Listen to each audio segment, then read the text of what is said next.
Welcome to the Bros Who Think Podcast, starring your host, Mr. Lynden Burton, and his co-host, Cameron Janice, Horace Hall, aka Brooqlyn, Adam Shubert, and Justin Baptiste, with today's special guest, Austin Rapbaum. We got a lot to get into, so take it away, fellas.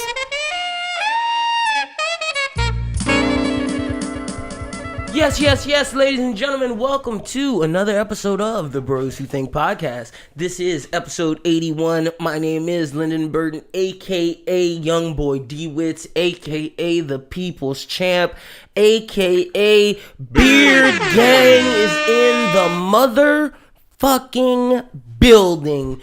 Yes, we are, ladies and gentlemen. I'm hype on it. I'm hyped today, baby. Got a lot of good news. Full gang. Justin coming through too. Shuby. This popping episode got a new artist spotlight. Shout out to my guy Austin Rapbaum. We sat down with him. He's the interview of this week. But before I get into any more, let me introduce my co-host. My co-host, as always, one time for Mr. Cameron Janice and Brooqlyn. How you guys doing today? Oh, dude, living it up, man. How you doing, man? Can't complain. B, what's up, my brother? I'm doing good, man. I just want to say one day soon, hopefully, I'll be able to join in on that beer gang shit. Yeah. You know what I'm saying? Hey, you working on it? You know what I'm saying? My shit almost full now, nigga. Also, we out here. Why you got on this holy sock right here, cuz? Oh, you talking about me? Damn, this nigga called me out on air. At Lynden Yo, okay, real nigga shit. Right now, bro. Yo, low key. Put that shit away. Yo, Low that key. shit is distracting. Low key, I'm gonna put it away. Yo, I was trying my best. Yo, I'm gonna put it away. Now I'm not gonna be able to not see that. Not to laugh. Now I'm gonna come over here and we gonna hide it. I'm about to fuck the whole intro. Yeah, no, but it's all good. Look, I can't find my Air Pocahontas ones, so I'm gonna just put on the J's. Yeah, Hey, you could just put it on that left foot. That's all I'm doing. That's all I'm doing. Look, man, nigga, shit, nigga, every nigga got a holy sock. Nigga, you not gonna call me out on pod, nigga. Fuck that. That's just how shit be. But nah, how you niggas doing, man? Oh, good, bro. I'm in school. You niggas working. Yeah, man. Yeah, exhausted. I recently got a little bit of somewhat of a promotion type. Whoa! Yeah, Adding the horns. Yeah. That's it. We're gonna talk more about that off air. So That's yeah, fine. it's I'm in the same boat, bro. I'm feeling good. I just That's got a what's up. promotion too, though. Fine. Yeah. Congratulations to you, my niggas. That's what I'm talking. Shuby got a promotion. All you niggas out here, you workers. Hurry up and graduate. That's I know it's gonna happen soon enough. So, cause like, nah, when I graduate, it's just gonna be working shit, nigga. Nah, we're not gonna even get into that. Hey, but nonetheless, Congratulations, that's dope, bro. That's fire though. No, real nigga shit. That's fire. Congratulations to both of y'all on y'all promotions. But yeah, man, on this new vibe 2019, doing well podcast, fucking with everybody. Thank you guys for listening. We got a lot to get into this week. I'm feeling good. We're charged up, nice vibes out here. We just trying to get to it, ladies and gentlemen. We're trying to give you guys some good content. But nonetheless, I'm trying to be healthier this year. Drinking smoothies. Shout out to Tropical Smoothie. Hooking the boys up, low key. We just chilling. But you let's going get gluten free for 2019? No. I did think about going pescatarian though. Real nigga shit. For just like a month. See what I can do. Just eat fish. There's no way, man. Waka Flocka told me he's vegan, ain't he? He just don't eat like red meat, pork. He's done a couple of different things. Yeah. But he told me about like the pescatarian shit. He was like, obviously I'm not telling you to go cold turkey from, eating like poultry type shit. But he's like, try with just like the fish and the seafood type shit. And just tell me how much more energy you got on a daily basis. How better do you feel when you wake up? And he was talking about that shit. That nigga was passionate about that shit as fuck. So I'm seriously going to dabble into that. I'm seriously going. Me and my old lady been talking about doing a couple because she thinking about just doing the vegan shit, but like still eating egg and that type of shit. He's vegan as fuck now. Like, whoa, he just that's like a vegetarian. Like tofu. Yeah, she's trying to be vegetarian nonetheless, not vegan. And I was like, look, I can't go without meat. I need my protein. I think it's just like what meat you do eat, Yeah, see, that's what I was. I was like, I gotta cut out some of this red meat. The red meat swine or processed I must meat. have been born a motherfucking lion because I'm telling you right now, I love red it. meat, bro. I can't go a week without steak or pork. Bruh, same. That's where I be at. Oh my god. A burger, something Pork like chops. Dude. Pork Fried pork bro, chops. I love Smothered pork yo, chops. my nigga. I love pork chops. Like the swine, I gotta get off the swine for a little the bit. bacon, baked ribs. It's literally an afterthought for me because when I think of a pig, the first thing I think of is pork chops. Oh, me too. How you Facts. cook Or a roast. Oh my god. Oh, perfect way for me. Pork chop, fried pork chop. Yeah. Sandwich. Ew. Let me get a fried pork chop sandwich. Oh, Lettuce, yo, tomatoes, yo. mayonnaise, ketchup, cut in half. That is me. And And look, if it's if a you lunch can't cut it in plate- half, keep the bone in that bitch. I'm gonna gnaw the bone after with the ketchup sauce on it. Yep. Give me my shit with some macaroni and cheese and some mashed potatoes with the gravy. Kill him. Oh. Son, listen. Kill him. I don't know. I mean, I respect everybody who does the vegan, the vegetarian, the third level vegans, all Good of for them you, out there. but I know I'm a eating a couple, lot but better. I can't do that shit. I cannot substitute pork for nothing. See, and that's why I said I'm gonna try it for like a month. Like I'm gonna try the pescatarian shit. I'm gonna try to give it as long as I could for a month. Just see what's up. See, I would just get so tired of fish so quick. See, but I think I could do fish, shrimp, That's it. crab, crawfish.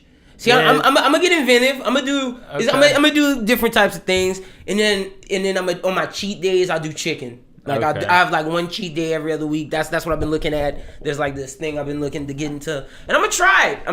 and then I'm gonna see for Lent if it works. I'm gonna try it for February, You know what's and then for Lent do it for the whole 40 days. I was listening to this Joe Rogan, and they were talking about, and he had this dude on If it about, works, about because you're looking at me crazy. anti-aging, and he's a biologist that studies anti-aging, and his biggest thing was it's not necessarily what you eat, like to an extent, obviously, like you're eating Popeyes every day. Yeah, that's not gonna work. That's how nigga got Shout out fat. to them college days, But man. he- Yeah, nigga, that's how I got fat. Like really, shit. Whenever they make mice intermittent fast, that making them eat every other day, they live 3 times longer. Real. So you're supposed to wait like 16 hours in a day between for eating.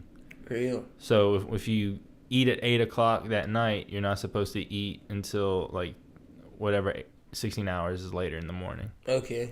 And if you give yourself 16 hours, then your body gets into a mode where it breaks down shit and you Real. Need to look into that too. Yeah, because I will say this. I might eat once or twice a day, but the times that I eat are shitty. Yeah. Like it's like it might be like I won't eat breakfast. I'm probably not gonna eat lunch due to my class schedule, and then that means I'm not eating my first meal until between the hours of 3 and 5. Yeah. So that means I'm not eating dinner at 6, 7, 8 when normal people do. So that means I'm eating dinner at like 10, 11, 12. I still 1. haven't eaten today. See, and then like I just ate my first meal right before we started recording this, like right, and that's at 5 o'clock. So that like my eating schedule is probably worse than what I eat. I'd say that. Cause like you're not supposed to eat at 12 o'clock at night. No. You're really not. I don't even know if I ate today. I'm thinking hard as fuck. That's what I'm over here like I had to look up and like do a flashback real quick. Because your body can't metabolize it the right way if you're sleeping. You're supposed to be awake. Mm-hmm.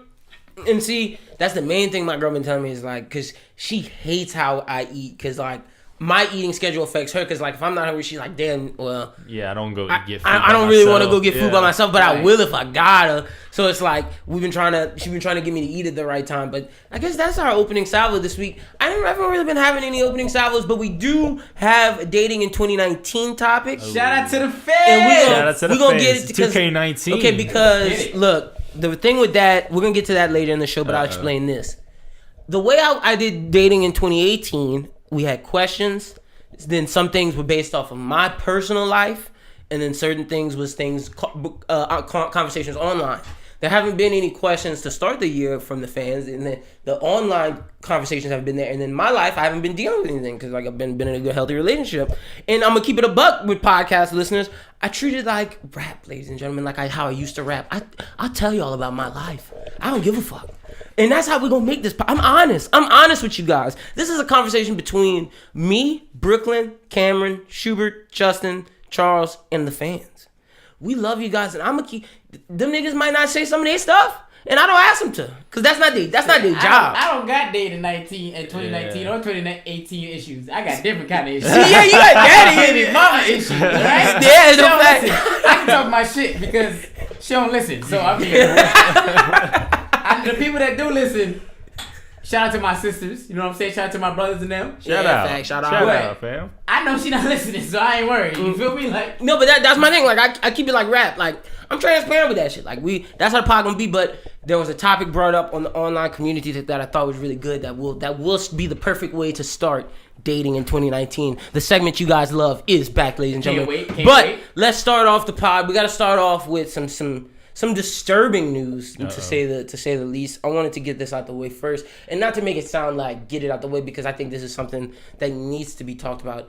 For the past couple of weeks, there have been things that need to be talked about, and we've been talking about them. And I think you can't avoid topics like this, man. And I want to send condolences to the family of Jussie Smollet, and send it to him, prayers to him that he gets better. He was attacked, I believe it was 2 days ago, something like that. He was attacked over the weekend in Chicago. I'm going to just say it like that. He was attacked over the weekend in Chicago. He came in from a flight from New York. He was at 2 o'clock at night going to get Subway. He just got in. He was hungry trying to get Subway. And after he came out, he got attacked by two men in a ski mask. And apparently what was reported that was said was, "Are you that gay nigger from Empire?" And then they attacked him.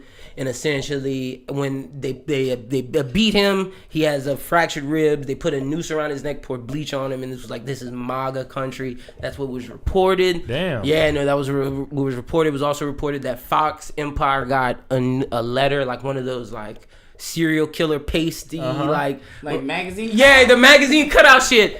They said they got one of them like 8 days before and said that nigga was gonna die. Whoa. Yeah, so like they sent that early. So like, yeah, it's some wild shit going on right now. Like some wild shit. I just want to get y'all's thoughts on. Ooh. Well, now that you add the serial killer letter into I'm scared. I need more details to come out. Yeah, what the fuck? Yeah, I'm waiting to see what goes down. This is in Chicago. A lot of this stuff, like I said, I want to send my prayers to him, because no one deserves this. It shows that racism is still alive in the country, but I need more stuff to come out about this story. So did he say there were white people that? He hasn't commented it yet. Okay. And that's why we don't know. We just know what they said. What they said, what he reported they said, and then he just said they had ski masks on. Damn. Okay. So it's people who align themselves with MAGA. We don't know their complexion or anything. We just know they align themselves with the MAGA organization. Yeah. So how crazy is Chicago? And that's my thing.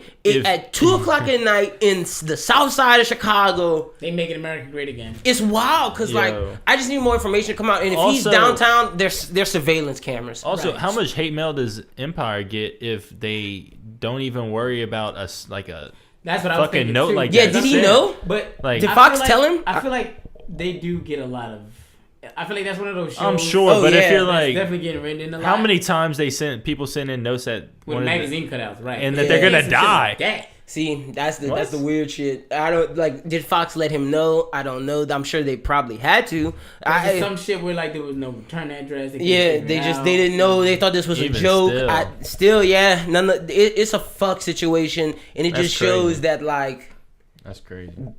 This shit still happens in 2019, and I don't want it to separate. It happened because he was black, or it happened because he was gay. It happened because he was both. Like, it just happened to him, and like just because he's different. Yeah, it's just because he's different, and it's a damn shame when we got robots walking around in malls. Like, that's a later little tidbit I had. Robots walking around in malls, but we're still doing things based upon. We're still doing hate crimes based upon how people look and people's sexual orientation. Just isn't right. So, like I said, want to send prayers out to Jussie, and more than likely they should capture these people because surveillance is everywhere. But now that we've gotten out of that topic, now we can get into the bullshit. Wait, what the fuck about robots walking around in malls? Oh, that's later. There was a robot. It was there's these new prototype robots that was helping out sales in malls. I see. Yeah. Okay. That's just some other shit that we got. No, but all right. Let's after the Jussie topic, let's get into Tory Lanez versus The Game. Tory Lanez versus The Game. Not The Game, the rapper. No, versus the rap game. Yes. Look, Don Q, you lost, my G. I think he lost. So first off, let's set this up. Tory said that Tory was on IG talking his shit, saying none of you rappers could come at me, blah blah blah. Don Q took offense to that, dropped a joint called I'm Not Joiner. Tory then responds with another song the next day called Don Queen and murdered it. Don Q responds with another thing, Is This Your King? But it was too light for the Tory. It wasn't harder than the Tory diss. Tory had won at that point. That shit, like I was telling Cam, that beat for Is This Your King drowned him out. Yeah. Completely drowned him out. Yeah. His voice, like, Tory did the right... See, Tory's kind of this chameleon where his voice... He'll make his flow fit whatever beat he picks, so it's gonna sound good no matter what, and he gonna just fit the words in that and then make it do what it do. So when you're playing somebody like that, you gotta pick you may be one of these rap niggas who can really rap, but you gotta pick a beat that goes along with that gravelly voice. And the first one worked, but you didn't come hard enough. You came hard, and that was your warning shot. But Tory just came. Unloaded the clip. What happened was you shot a warning shot. Tory said, "Fuck that! I'm shooting the whole clip in you." He just didn't have any. Don Q just didn't have any material on Tory. That too. Because in the second disc, he said he brings up like Booger Sugar, coke, like 3-4 times. It's like this is an advantage of Tory because of the Joyner Lucas disc. He had all Joyner used up most of the disses. And really. if Jordan didn't, Drake did a couple years ago. Yeah, exactly. Right? So all of Tory's dirt is out in the street, and I think the Dreamdoll did. Like, I know y'all didn't hear that, but the Dreamdoll comeback to Tory was freaking better than what Don Q did. But Tory thirsty, bro. Oh, y'all think that? She had ammo. You know what I'm saying? Yeah, because she fucked him. Don ain't really having that. Yeah, put Don Q in Don got her STD and was paying Dreamdoll to have sex. That's wild. R.I.P., bro. Don, bro, go get that checked out, my G. Sheesh. I just want to say, he not from the same side of the Bronx I am in. Matter to me, you feel me? But Highbridge, the label got to ride this L out with him. But what hurts me the most for that is in a Boogie shadow. He said that so, and I know as a person who's been in rap groups, I know that's hitting Don Q hard, and I know that's in the back of A Boogie head too. Getting more money than him. Yeah, he just like just a bunch of gut checks. Like Tory got vicious with it, like real, like from STD to talking about Cash Doll to talking about the A Boogie stuff. Say you taking L's in front of your daughter's face. And then the dead homie shit was wild too. Like, ooh, sorry you told your man's a lie. That shit flopped like the other 5 mixtapes. Come on, Jesus, Don Q, man, you just took. In my opinion, I think he took the L. He looked like looked like Swiss cheese right now with all the holes in him. Oh, and he really shouldn't respond no more to Tory. No, yeah, fuck that. He needs to try to rebound his career. Yeah, has Tory responded to the second? No, I don't think he has to. No, that's what I was saying. Yeah, he shouldn't. Like, I would not. You already won. Like, just take your W and move on to walk off. Into the JR Writers and the My Sign. Tory, don't respond to them. Them niggas, like, you don't have to respond to them niggas. Like, them niggas washed. Them disses weren't even, like, JR's was the only one that was kind of hard. But My Sign just trolled. Nah, that nigga thirsty. Yeah, they thirsty, trying to boost up their career. Like, what is Tory doing? Well, okay, look, Cameron. Tory didn't start the battle. All Tory said was on IG. On IG Live, he was on his IG, and he was like, "Look, I'm the best rapper, fans. I'm gonna give y'all the best bars every time, and I'm not scared of nobody. If they want to come at me, I'm gonna do it. I'm gonna do what it do." That's all he said. And Don shot the shot. All the other rappers that are better than him didn't give this the time of day. Yeah, exactly. So that's what I was gonna say. My thing was for one of the. Well, that's just a strategic. Get their name up. That's why I'm saying he's thirsty. And be like, okay, this is the one I'm going after. Well, speaking on that, there is a rumored. Well, not rumored because niggas been tweeting and what y'all think about Tory versus Dreamville? And Tory said he gonna take on the whole Dreamville. He gonna go person after person like Street Fighter until he get to the boss J. Cole. Does he not sound thirsty? I mean, look. I'm just saying, if they want to, and JID been saying none of you niggas can get the smoke. I think well, I guess in my preference, I guess for Dreamville, Cole, Boss, and JID. I don't think he gets past JID. No, he's not good. He's not getting up there. He's not getting up there. I think he got Kaz. Yeah, he got all. I'm sure. I think he got Omen. I'm giving him them. I'll give him. I think him and JID's battle would be interesting. Yeah. I don't know if he'll win. I don't see Cole or Boss even. See, yeah, that's what I'm about to say. Boss, they're not responding. I don't know if he got Boss. Because Boss get busy. Boss get busy. Come on. Boss is my nigga. Like Boss is my favorite Dreamville artist besides Cole. That's what I'm saying. Like Boss get busy. He's not getting past JID. So. No, but see, I think I'm gonna keep it a spade. I think him and JID's battle would be interesting. I think I won't say Tory couldn't win that one. And I'm not gonna say JID wouldn't win that one. I just think it would be an interesting battle depending on how each side played it. JID would really, because see, JID's one of the people that can rapidy rap but still melodically get at you. So like Tory would have to come at this a different way, and we don't know how JID just because you're a good rapper doesn't mean you can battle rap. Yeah, exactly. So there's differences. I think that would be the interesting battle, and those two both have tweeted that if they do go at each other, it's just for the sport. It's nothing like no beef shit. Like Don Q thing, Tory even said like there was reasons why the Don Q thing was as vicious, and it wasn't like the Joyner shit, because me and Joyner still cool, and it wouldn't be like the me and JID shit, because we cool, we toured like JID's family. Right. Like this is just sport, and like Cole set out a claim, and since Cole said that claim on Middle Child, like I wanted to respond and say, nah dog, like I can come at you, and even if I gotta go through the whole Dreamville, I'm gonna come at you. Like I could get, let me show you I can get to you by taking out all your artists, and then when I take out all your artists, give me a shot. I think that's admirable. I will say that, and we'll get to Middle Child after this. I think that's admirable that he said, I'll go through your whole roster like Street. That's crazy. I would like to see it. This is good for hip hop. I like what Tory's doing. Me too. I do too. Those other rappers that responded that with those diss tracks, them shits was trash. Yeah, no. They should have just dragged them over to the recycling bin on the computer. They shouldn't even release that because shit. Once you recorded it, I'd have been that person, the producer standing there like. See, yeah, they don't have no friend in there that's like, oh, this ain't it, Chief. Yeah, that's what I'm saying. This ain't it, bro. Yeah, no. This ain't it. But so I like what Tory's doing for rap. No, it's good for rap, and it's buzzing. He's keeping headlines going. I like that shit. It's good to keep battle rap alive too.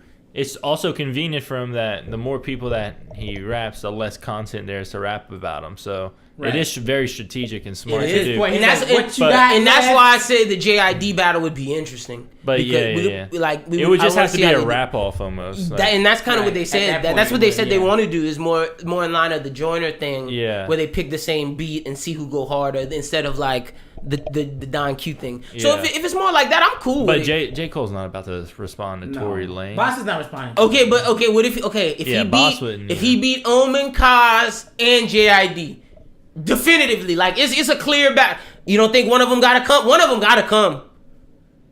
If he get disrespectful, yes. One of them gotta come. If he beat all three, Boss gotta come. And then if he beat Boss, I'm sorry, Cole gotta do like. I see him beating Boss more than I see him beating JID. Just because JID has the lyrics. Boss got lyrics too. Fuck with Boss so hard. But I'm just saying, if he beat all of them, Cole gotta come out. I'm sorry. Yeah. Like if he beat everybody, he may get a mention in a song, but J. Cole's not about to. So Cameron, if he definitively, after all this, to the point to where you even say, damn, JID took the L, Boss took the L. I'm saying if definitively. Everybody took the L. I just don't think that's gonna happen. You see, all right. I'm just saying, it's possible. Make something else, and another rapper in a different realm is gonna respond. I don't think it's gonna be a Dreamville thing. And if it is, it'd probably just be him and JID, and it's gonna be done at that. Yeah, I can see that happening for sure. I think the JID stuff will happen.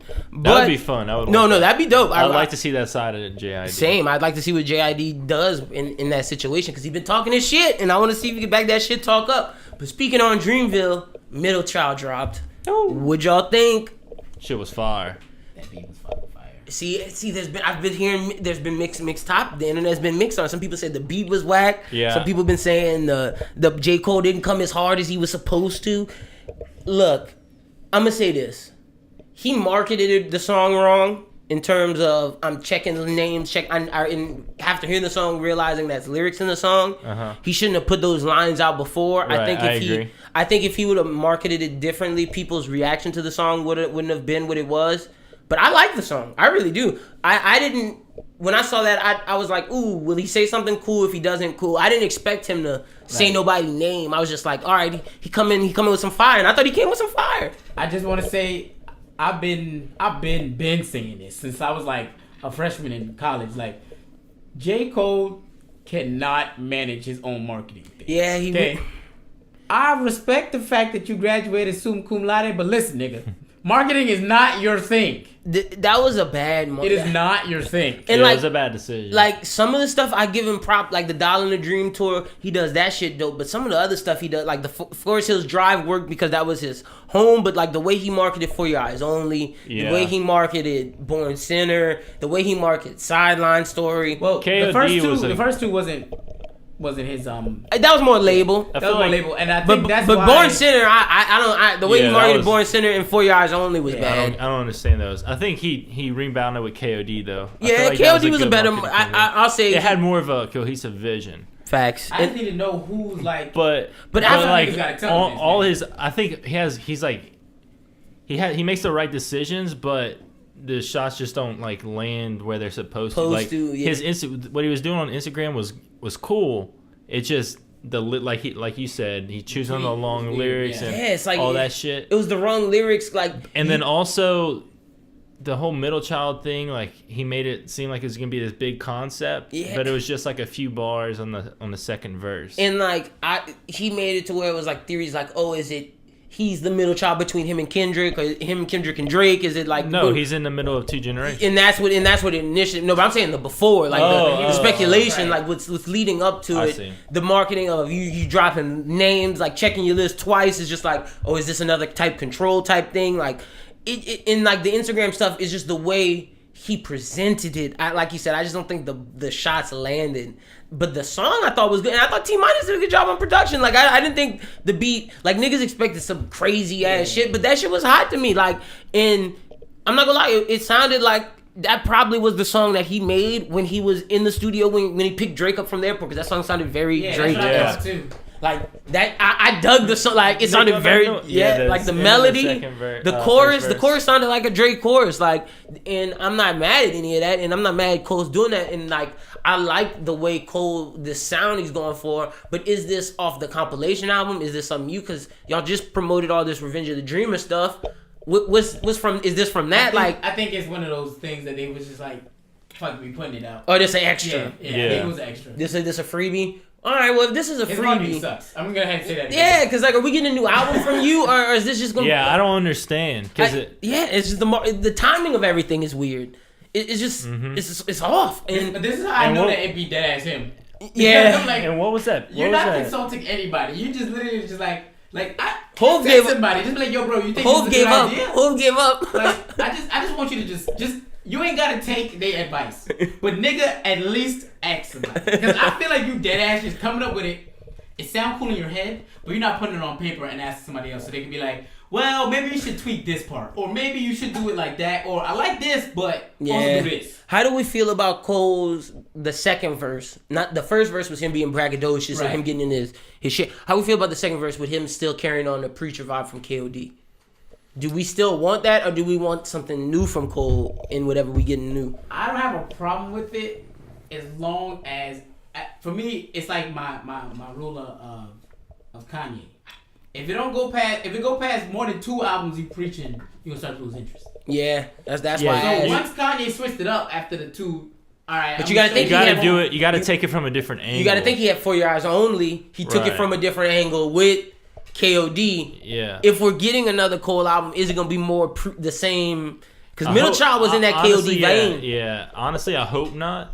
I'm cool with this just being like a one-off song, like Brooqlyn like said. A throwaway. That's kind of how I interpreted it. It just, staying relevant. Yeah, just having something out there in the streets feed, just like keeping your name out after that big 2018 And like buzz. these are probably going to be some of the songs that will be off of the Revenge album, whatever. Yeah, the name. I assume this will be a single off of Revenge of the Dreamers just for streaming They'll probably purposes. tack it on. Like make it like a bonus song, something like that. Well, all right, word. That's how hip hop talk on Dreamville. Middle Child, we dug it though, to say the least. Right. It's just those are the problems I can see why the internet said some of what they said. That's the only problems I had with the rollout. But in terms of the song, I think they bugging. But because it was hard, it's just maybe not what they expected. I also just want to say one more thing. Go ahead, bro. Like I said with my rule of like the 2 preaching albums. You know what I'm saying? Like every time you go back, you think about Late Registration. Yeah. And Cotton Dropout. You'll always think of he was. It was more of him telling us, what's wrong with the black community and how we can fix it. Yeah. Shit. And after that, he He went on his own. You know, graduation fame got to me. Yeah. I was drinking. I was doing this. You know what I'm saying? And then he's obviously Kanye fell off the bandwagon mentally. Yeah. But when you start to progress and show us, that's what we need from Cole. You know what I'm saying? We haven't actually got. In a when while. I first got to the fame, I let it consume me type shit. And this is why I've taken this step back and I really ain't showing y'all the personal side of me no more. You know what I'm saying? Like, the personal side he's been showing to us is the same personal side he's been showing to us since Friday Night Lights. And honestly, that album where you want to see that fame, Forest Hills Drive was the nick of the surface, right. Like the beginning dig, and then he didn't go back after the most commercially successful when he talks about himself, and the best album he's put out in my opinion. Oh yeah, by far. I think the two best albums he's put out is that one and Born Sinner. For sure. And I think everything else is in Friday Night Lights and all the mixtapes are classics, but everything else has been very hit or miss for certain people. And I think if he would go back to that well of Forest Hills Drive, like Brooqlyn said, instead of doing this preachy trying to save the generation, you could still do the preachy save the generation, but talk through it from you and your perspective. See, I think For Your Eyes Only was a failed Forest Hills Drive. I think he was trying to do that, but he just wasn't successful at all. Like, I think the concept album got lost in For Your Eyes Only. Okay. I don't know. No, I don't like that album. I mean, I respected what it meant, but at the same time, it was still him talking through somebody else from the Ville. I want to know what happened to Cole when the money came in. I want to know how you feeling right now. Like what's going on in your head right now? There was a song he made. There was like a bonus track on Born Sinner with 50 Cent. Oh, I know which one. I mean, that song goes hard as shit. Like New York Times type shit. Yeah, no, it is New York Times. Him talking about, what happened to him, but it was just a taste because there was two other verses on there. You know what I'm saying? Boss's verses on there, and so was 50's. So, I mean...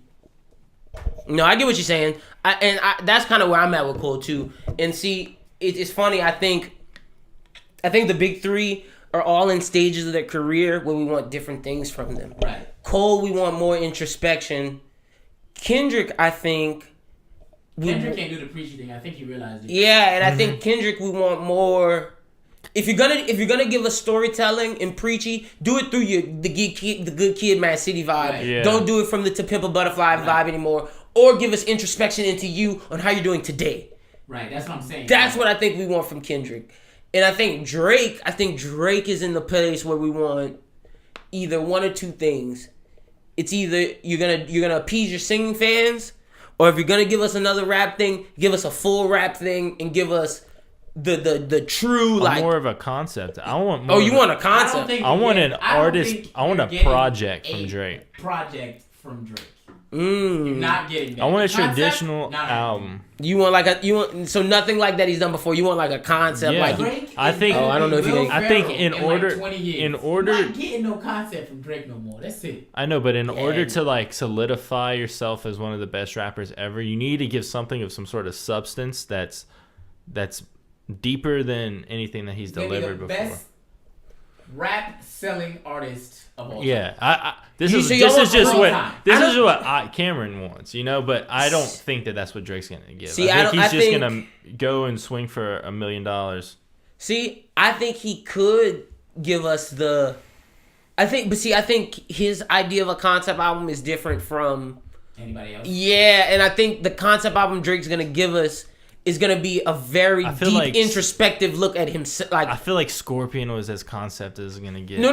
Wait. I think if he's gonna give us a concept album, I think it's gonna be very it won't be him talking about something else. It's gonna be a deep look at himself, because that's the type of guy he is. The type to where he admits a feeling through things that he's experienced in his life. I feel like in terms of any of them, if there's one of them that has opened up to us and talked about their feelings, it's Drake. Oh yeah, no, him. So it's I'm him. saying, like, if that's all if that's as deep as I think that's what we're gonna. And I think the next thing is gonna be either a look at him now and comparing that to where it's been, or it's gonna be some more of the same stuff. And I would prefer the look at where he is compared to now and just showing the pitfalls to where he is now to then. And if we really got into like the fatherhood bag and talking about the I think that would be a good lane for Drake. I think that would be a good next album. But I don't know if we're gonna get there. You know what really sucks?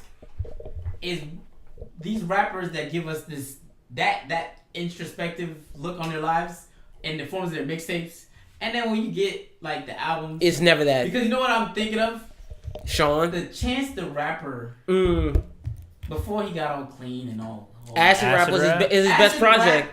Facts. In terms of me going through some shit, yeah, and me just putting it to paper into this music, I don't know if anybody will ever be able to put something together like that. No, that project was really hit all them corners. And I remember that was my freshman year. I remember when it dropped, like it hit a wave of like college level people, like a project I've never seen. Like that project, when it hit hard. Like exactly, college kids loved it. That hard where they at, you know what I'm saying? In their life, time period in their life. And see, that's why. And see, that's why I think classic. I think it's hard for the Drakes, the Coles, the Kendricks, right, because they're so rich at this point that it's like to reach us is gonna come. It's gonna have to come from someone our age, and that it gives us into a perfect segue into the next topic of Boogie. I think Boogie did for a 24, 25-year-old. He made, and I think that's why I related to that album so much, because the stuff he talked about was so relatable for people our age, and it was not none of the auto-tune. It was the vein of the Kendrick Drake Cole, to where it's good music, it's good rapping, it's melody. Like he did it in such a cool way. Yeah, like, he delivered that introspection in such a flawless while way. Still preaching. Exactly. Like he fused everything we liked, and I was telling y'all this off air. He did the Chance singing shit better than Chance, and like that's what got me to Boogie. When I got on to song 1, what got me into Boogie was Silent Ride. When I heard Silent Ride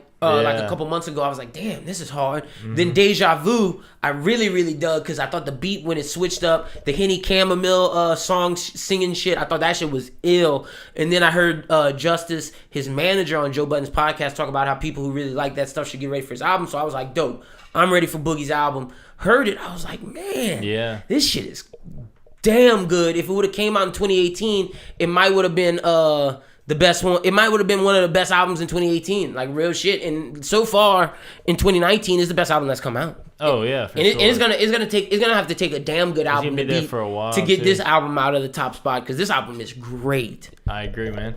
I've been listening to it ever since it came out, man. And I think you said it before the podcast, but I agree. He bodied Eminem on that song. Facts. And that's coming from an Eminem stan. Yeah, it was wild on that thing with the shepherd sheep. Like, fuck what you heard. And then the idea. Oh, beer. I don't want to talk about it anymore. But nah, some of my favorites off of Silent Ride. Yes. Swamp Meat. Soho featuring JID. Great feature. Skydive, like you said. Facts. Shit. Skydive 2. Yeah. I really dig the Black feature. Skydive 2. I like Whose Fault. Like you said, Soho. LOL, SMH, the interlude. Dug that shit hella hard. Silent Ride. Skydive 1. And then Live in 95 is my shit. Yeah. Reflections is good too. No, the intro, album, bro. The intro is hard as fuck. From when it switches from Tired to Reflections. Amazing. Shout out to Boogie, man. Best artist on Shady right now. Well, it's either him or Royce the 5'9". Or Eminem, motherfucker. Nope, no, sir. Eminem is not the best. He took just now. He was like, Eminem, motherfucker. No, like, bro, Eminem is. That Batman movie. Eminem is not the best artist on his label anymore. No way. But shout out to Boogie, man. Y'all go check out everything for sale. Shout out to Boogie. Shout out to Justice. Shout out to the whole team working on that album. Super, super dope. Next up, we got, man, this is a wild story. So, Zamarcia Scott, 18 years old, attempts to steal a plane to go see the famous Dex concert. However, he couldn't fly it. Bro. And he got sentenced to 5 years probation. Bro. He got to jack the plane. He got into the pilot chair and he couldn't fly. When I saw that shit, I said to myself, what in the BuzzFeed is going on? Because I'm like, this is bullshit. Yeah. This must be something that you want me to click on and then a spam gonna pop up. Nope. Man, when I got to reading that fucking article, I'm thinking to myself, did they test him for drugs? Yeah. And if he was clean, he needed to be in a crazy psychiatric facility.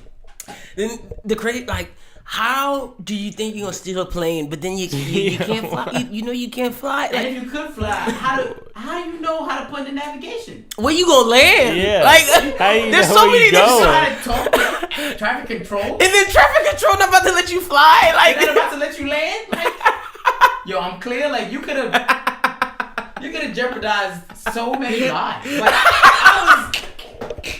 I was thoroughly taken back at the stupidity. The way you said that was so innocent, like so many, like he doesn't understand, but so many, like he wouldn't know if a plane would be coming this way in front of him, head on collision. He could have literally tried to take off on the landing strip, like he could. There has to be more to this. No, story, Cameron, dude. that's it. There has to. He was.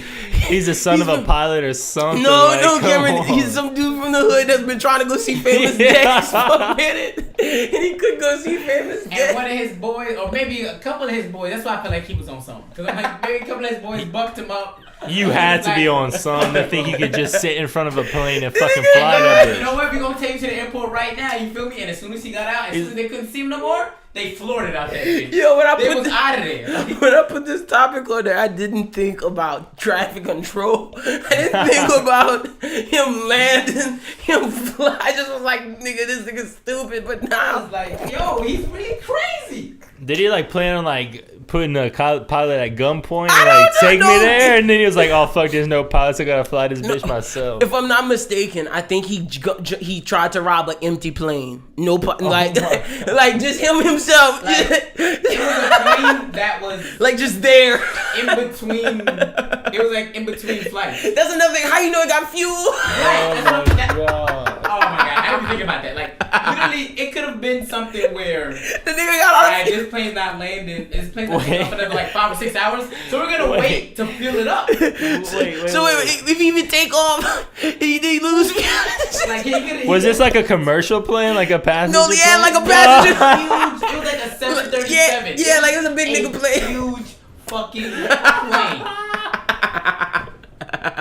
I was so fucking confused. Like when I first seen it, I'm thinking that's why I thought it was a BuzzFeed thing because I was like, that's a big ass commercial plane they got in the picture. Wait, how is it? I'm thinking it was gonna be one of those single engine planes. How is it that easy to get into a cockpit? I don't know. How? Like, did he like just take off running down the gate? That's what I want to know. Like, did he just take off running down the gate? Yeah, this needs So to be look, like a documentary. Scott told police that while he had no pilot training, he believed that he would only need to pull some levers and push some buttons to operate the 44-seat plane.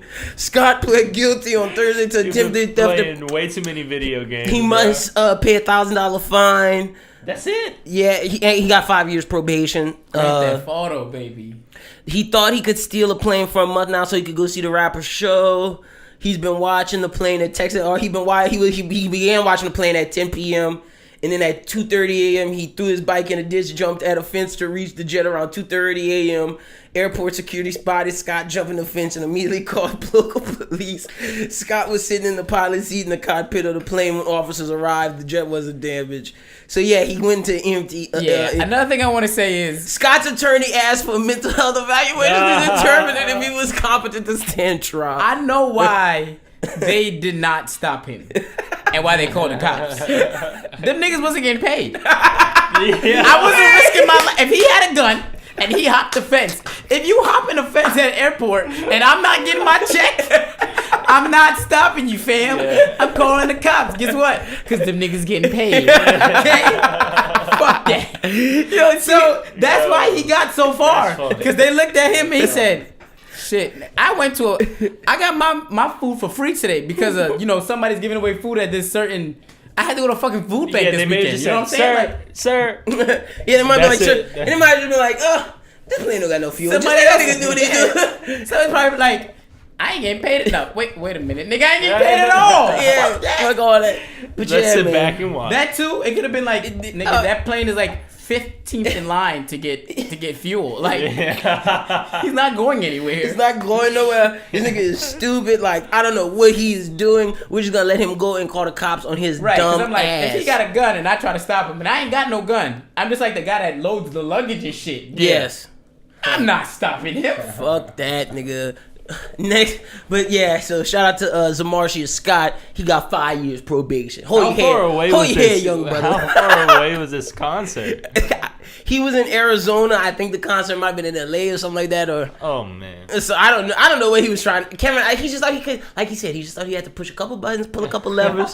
It was good. Like that's that. His lawyers is like, this is the only way I can He actually has a good case for insanity. That's the only. Yeah, this is the only way but wait. They did that. They pled for that, and it came back. The psychiatric people said, he was normal. He's just stupid. Yeah, I believe it. He's just dumb. Like he came back. Between insane. Yeah, no, he's not insane. He's just dumb. Pure dumb. Yeah, just pure idiocy. Like this nigga just retarded. He rode his bike to the airport and hopped the fence. Threw the bike in the ditch. Nigga jumped in the plane. Was like, oh yeah, we good to go. Was watching them niggas at 10 p.m. and thought at 2:30 a.m. the coast was clear. That's how they know you dumb. Okay, if you was crazy, you would have drove a car to the airport. Nigga, you'd have drove through the fence. Or just steal a car and drive to the concert. And so you know how to drive a fucking car. Why you didn't steal a car? Because you got on a bike. Why you didn't steal a bike to the airport? There's so many other things. He could have stole a boat. He could have stole a car. He could have took a cab. He could have took a bus. Uber's pretty cheap, bro. He could have done so many other things that would have made him crazy. With that $1,000 fund, you probably pay for an Uber to the concert. With that $1,000 fine, he could have bought a plane ticket and not flown. Shit, he could have bought 2 plane tickets for him and a friend and round trip. Yeah, right. And there and back, we good. We're gonna have us a good time. Nigga, you sit your dumb ass down. Oh, next topic. We got 2 topics left, ladies and gentlemen. This is the dating in 2019 topic. Oh, shit. Tory Lanez got dissed by Don Q. No. Dreamdoll. Oh, yeah. And she was like, only you was sucking my toes through my sock, but that's not the question. She was like, and you asked another nigga to come through. And everybody was like, whoa, Tory wanted a devil's threesome. Tory gay, but then Tory was like, nah, I was trying to run it. People were saying he was trying to run a train with his nigga. So today's topic is, how do we feel about running trains, devil's threesomes?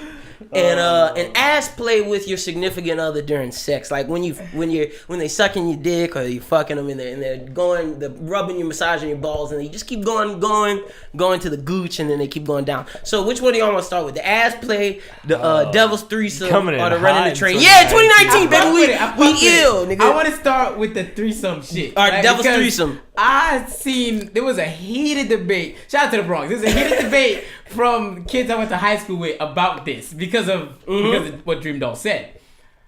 And I respected everybody's thoughts, you know what I'm saying? But I gotta go with, I'm not trying to have my dick out in a room with a nigga, with my mans. You know what I'm saying? I'm the same way, bro. I'm not doing that, bro. Especially if it was his homie. Okay, because now I'm like, yo, Tory, you trying to see my dick? So devil's threesome. so a devil's three-way is where the swords cross. But we talking running train. So you're not about running train. Running the train. See, that was another part. Yeah. In the Bronx terms of it, but the train was one person at a time. You feel me? Where it's I'm in, I'm out. But y'all both in the same room. Like wrestling, tag in, tag out. Oh, so okay. So like tag in, tag out. Okay, shit like that. So let me say this: I know somebody who's done the Eiffel Tower. Yeah, I know somebody that did that. We know the shit. same people, and then also I know somebody, and I'm sure he wouldn't mind me saying this. I know he wouldn't mind. I'm not gonna say nobody's names, but. I know he wouldn't mind. And if he would mind, I'm gonna edit this part. I'm gonna edit me saying his name out. But I was in a foursome. You're savage. It's because I was like, what are you talking about? Because the fact that he was like, he wouldn't mind. I'm like, he's. I was like, there's no doubt in my mind who he's talking about. Yeah, I'm not gonna say nobody else's name, but yeah, it was a dude and 2 girls. Straight up, cool. I could have been in that, like cool. Low key. Yo, no wait, let me there was this. It was all at this other so in the college we went to, the dorms. There was only one co-ed dorm, and it was called Baco. And in Ezell, and what the Ezell boys used to do was like, oh, we're going to Baco to find some women. So there was these girls. We was all sitting in the thing, and it was trying to do there was these two girls. One had a boyfriend, and the other one was like she was trying to get somebody else to do the foursome with them. They came to me. They came to somebody else, but like, and I was like, nah, because I'm trying to holler at this thing over him. And so I went to go buy my business, and then so they was like, all right, well, if it's not Lynden and not him, we go. Why don't you come do it, man? The house was dead. But savage. So y'all don't think my nigga weird. I'm gonna keep it straight. He was with the girl, his girl, and then the other dude was with this girl, and then they would switch girls. No, they never, they never crossed. Like they was never on the same girl at once. That's what I'm saying. That's the only thing was. He might have been banging a girl, and the other dude might have been banging a girl, and the two girls might have been making out. That's the only thing. But the threesome thing for me is two dicks. Yeah. In one dick gets anywhere near my equal dick to pushy ratio is cool. It's okay. It's cool. and that's why I with mine. But the devil's threesome is different. Other homies that we know that Eiffel Tower. How y'all feel about that? I'm not about it. That is not the threesome I'm trying to have. Yeah, fuck that. Okay, I'm gonna say this. When it comes to devil's threesome, look, I don't want to see my nigga dick. That's what I'm saying, bro. If we could do the type thing where it's like we keep our underwear in, and when the girl come, you pull it out the little pee hole, and then you get in your slot, he get in her slot, and then y'all both in the front. Then I can do it that way. Pee hole out loud. I can do it that way, like straight up. Like I swear to God, like it have to be that way. I feel you, but if you finna be butt ass naked the whole time. Nah, son, because I'm gonna start to hyperventilate. No. We keep our shirts on. The niggas all like the only naked person is the girl. You keep your shirt on. I'm like, nigga, why are you butt naked? That's what I'm gonna be thinking in my head. Like, why is this nigga butt ass naked? I'm not trying to give my game away either, bro. Like, I'm not trying to give you pointers. Yeah, nigga. That's a fucking great point. This is all my shit, bro. You gotta hide your secrets. I'm hiding my secrets. So wait, it's a Krabby Patty formula, bro. Well, then how do we feel about running train? No, I ain't about that. See, look, another thing too that they were saying was in their version of a train, we do it in the bedroom. I'm walking out to the living room. You feel me? Oh, so it's only one person in at a time. See, that's not how that's not how niggas be doing train. Niggas be all in one room. I was about to say that most times though they don't be having that situation. That's what I said. That was my point that I made to my homies when they were talking about it. I was like, well, what if them it's niggas lying? Yeah, what if it's a place where you're restricted to one room? Were you all gonna stay in the bathroom? I feel like that's gay. I was like, that's gay so too, isn't funny, it? Dude. Then you have like 3 people waiting in the bathroom, like a doctor's office. That's what I'm saying. Niggas lying. They know they all in the same room. Give yourselves hard. I was like, nigga, that's the gayest thing I heard. Yo, 18-year-old Lynn would have been like, yeah, nigga, we running train. 24-year-old Lynn is like, no, I don't know if I'm about to train life no more. I don't think I've laughed at a debate on Facebook in so long because you know how shit got so serious and everybody was all hurt. Yeah. I was literally in tears yesterday reading through this shit because it was just like I can nitpick at anything you say because like, bro, that's kind of weird. Yeah. You know what I'm saying? Like, the train shit is kind of the same thing. If I'm like drunk, bro, see, and it's been dry the last like few weeks or so, I might be open to that shit. There's a lot of like men's needs. Honestly, there's a lot of things that play into this. But I think in terms of devil threesome, I got some rules involved. Yeah, for sure. Oh, like, definitely. If I'm doing it with my nigga, I gotta kill you. If I'm doing it with my nigga, it gotta be straight up. It's a girl that neither of us like. Off real. Yeah. Facts. Yeah. It's gotta be a girl that neither of us like. It gotta be like a situation where we just fell into this situation. Like, she's like, that. It happened tonight. Like shit. She like she whispered in our ears. Like I want both. You can't plan that shit. Yeah, no, like it has. If y'all playing that shit, y'all weird. Yeah, no facts. Like you some weird niggas. Not saying that like we're not judging none of y'all. Nah, y'all weird. Y'all just weird. There's nothing wrong with that. Y'all do y'all weird shit. I'm just keep my shit over here. It's all good. But nonetheless, if that's like the only way I'm doing it is gotta be on a situation where we out with a bunch of people. We come back to the crib, we drinking. Some of the other ladies leave. There's one lady left. She flirting with 2 niggas. She like, you look, I wanna fuck both of y'all. And in that situation, I'm gonna look at my nigga and we're gonna make that decision then and there. We're gonna be like, bet. And I'll be like, yo, bro, meet me in the kitchen real quick. And we're gonna talk and we're gonna set the rules. We're gonna lay the rules down. All right, this is it. Yep. There. And I think the rule should be, at least for me, she the only person that's butt ass naked. You gotta have your underwear on and your shirt. Yep. And don't tell me what you mean keep my socks on. Like, nigga, you know I'm not talking about your socks. You know I'm not talking about your fucking socks. Fuck out of here, man. Matter of fact, keep your pants around your ankles, nigga. That when we finish. Yeah. Everybody's done. That's it. We the first niggas getting dressed, all right? And look, real nigga shit. You can keep your pants on until we get in the room, until you are in position in front and I'm in position in back, and then we both drop our pants and then we simultaneously put a shit out and then do what we gotta do. But a mandatory high five once both actions are taking place. And before we start, we gotta take a shot. And also, I need one more None shot. of this is being done sober, bro. Also, I'm not switching holes after. Like, whatever hole you get, that's the hole you stuck with, my nigga. Like, if I get stuck with mouth, I'm stuck with mouth the whole night. If you get, like, that's just how it be. Because I'm not going, and I'm not going where after that you was go. another point. So you ain't doing train then. Because that's the same fucking I'm not thing. about. That's why I said 18-year-old Lynn would have been down to do a train. Me right now, I'm not down to do a train. But I would do the Eiffel Tower. I would do an Eiffel Tower if the situation presented. You gotta itself. celebrate. Yeah, why not? Exactly. Celebrate. But the train shit, no, because I'm not going in the same. No. I don't know what you nasty niggas have been. And my point, with that was all right. If it's spontaneous, right? And they're like, yeah. Do we all have condoms? Was at the club. Y'all got condoms? Probably y'all got nasty. condom. And then on top of that, bro, I fuck with you, but you want sweaty ass motherfucker, right? Your dick man sweaty right now, dog. If you ain't got no condoms, you got her. And if she was sweating at the club, that's crazy. Whatever it was crazy, right? Yeah. I don't want nah, nigga, nah. See, look, I don't think I can do it. I don't even know, like. Yo, dating in 2019 is about to be wild. Yeah, this is the tone for this. We had to talk about this. Like that's the beginning thing, and also the final part of this is ass play. How we feel about. Don't touch my ass. Don't touch my ass. That's why I waited, because Stay the it's fuck gonna be away. nice and short for me. Yo, like I will kick like a fucking donkey. Do not. For your own safety, stay the fuck away. My girl always like to play jokes with a nigga where I'll be walking around with my pants, everything on. She'll walk up behind me, sneak up behind me, bloop, and I scream loud. I jump up, and I told her, I was like, look, you don't know how my body's gonna flail. Involuntarily, like, I just swing. Involuntarily. I involuntarily do like a butterfly, like my back. Like I'm just, you gotta clench up. If we had video, I'm throwing elbows and fucking. My body bends like my back, because my butt is trying to get out in the front, and my top is going this way, and my legs going this way. Exactly, that's what I'm saying. I had to tell her, I was like, yo, you gotta watch that, and she was like, no, you can't be giving me wet willies, because that's my thing. If you gonna touch my ass, if you gonna try to touch my ass, I'm giving you wet willies all day. I feel like that's not even like on the same level. That's not. Why you can't give me wet willy back? But you know some niggas Lynden getting me too'd over here.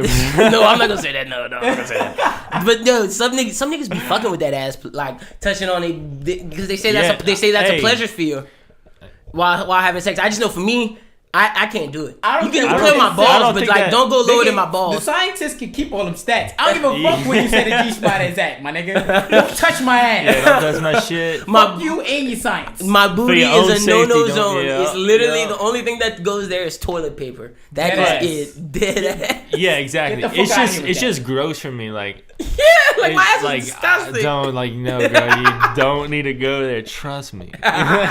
You'll like me less. Exactly. Right, you don't need to be over there. You don't need to be over there. I do recognize that that's different than like being gay and shit. No, that's, yeah, no, 100%. No, but I feel like that's worth to be said. People think that that's gay shit when it's not. No, it's not. Like there's straight men that literally get their butt touched while they like it. It's shit. G-spot, apparently. Shit.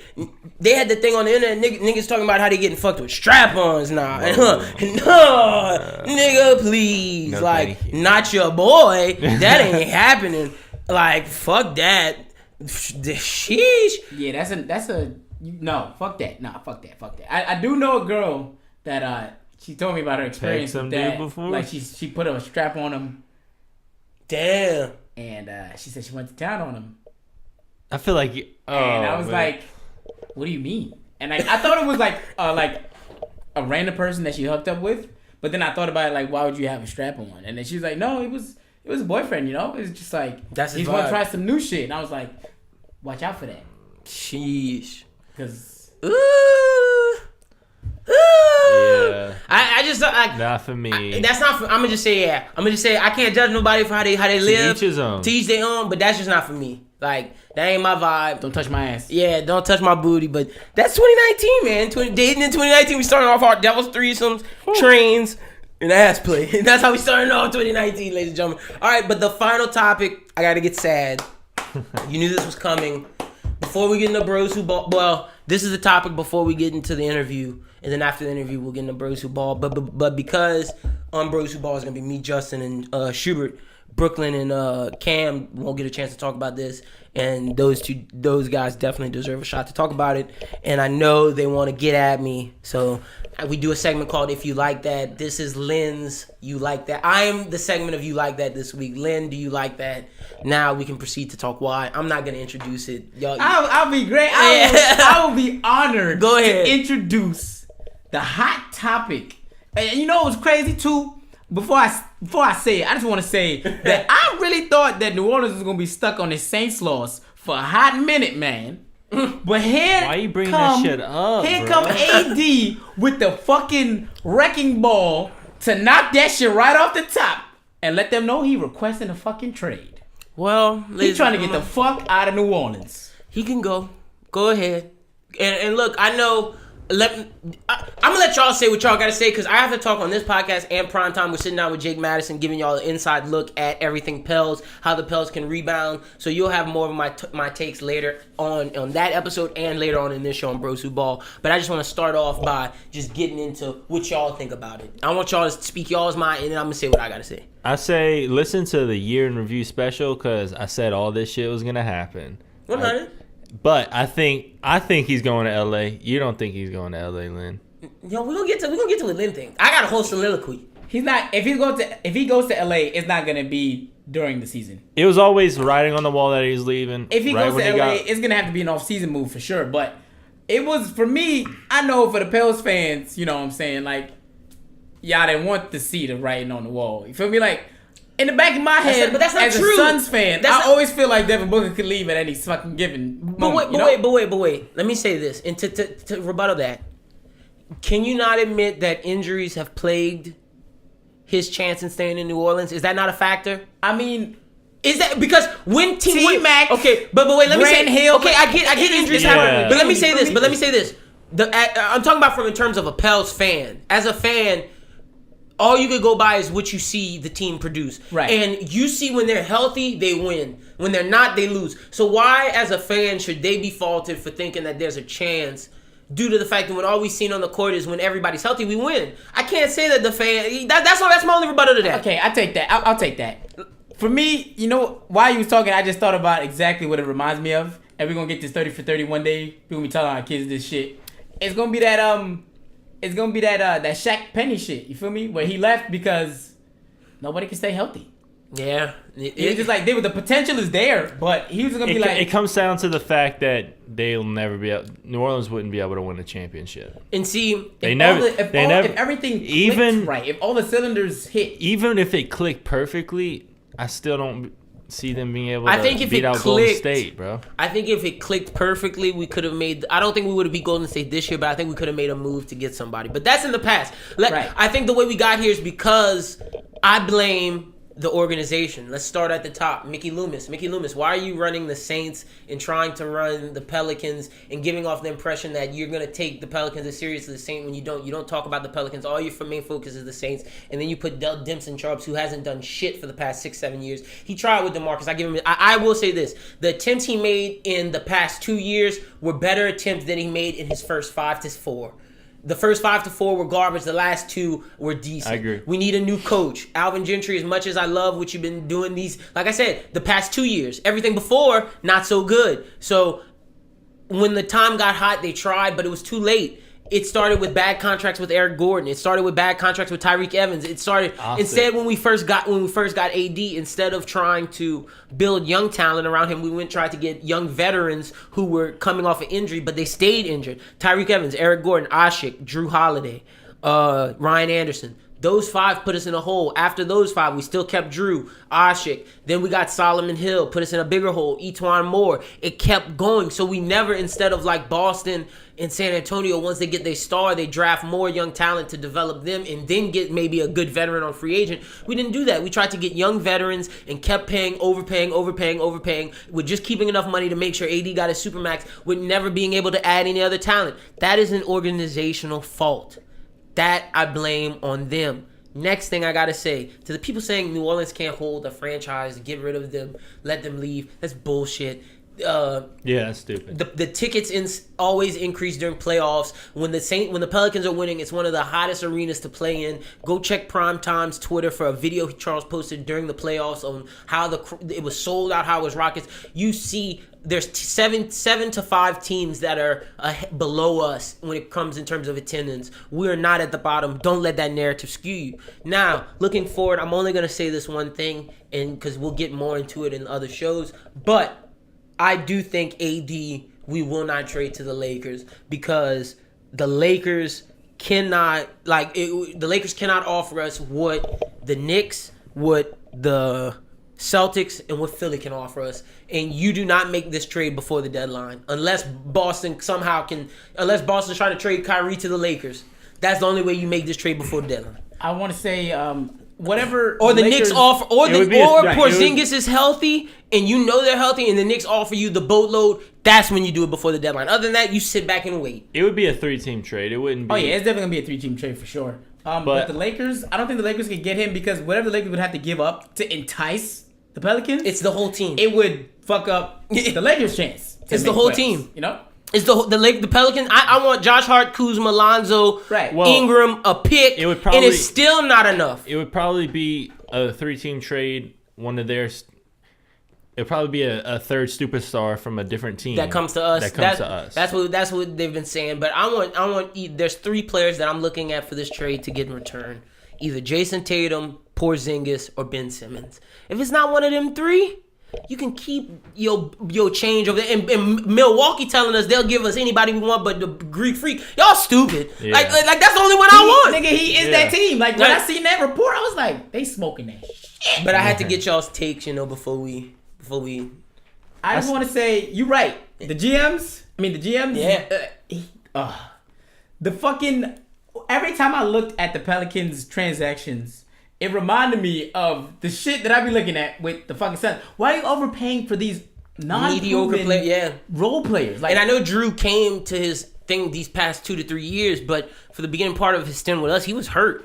He's been hurt. Yeah. That's why Drew just got paid because he's finally showing. Right. And I know everybody's saying get rid of Drew Holiday, but if I'm the Pels, I'm okay with if we trade with the Knicks and we get a Porzingis back, we get that first round pick, and we draft a Zion. I'm cool, or draft a RJ Barrett. I'm cool. He's not getting the first. We getting the first round pick. I'm giving this nigga mad bad vibes. Okay? Oh, the Pels are getting the first round pick. That is the thing that New Orleans. We're gonna get that because the Saints lost and because of the AD stuff. Adam Silver will give the New Orleans Pelicans the first. Bet me right now.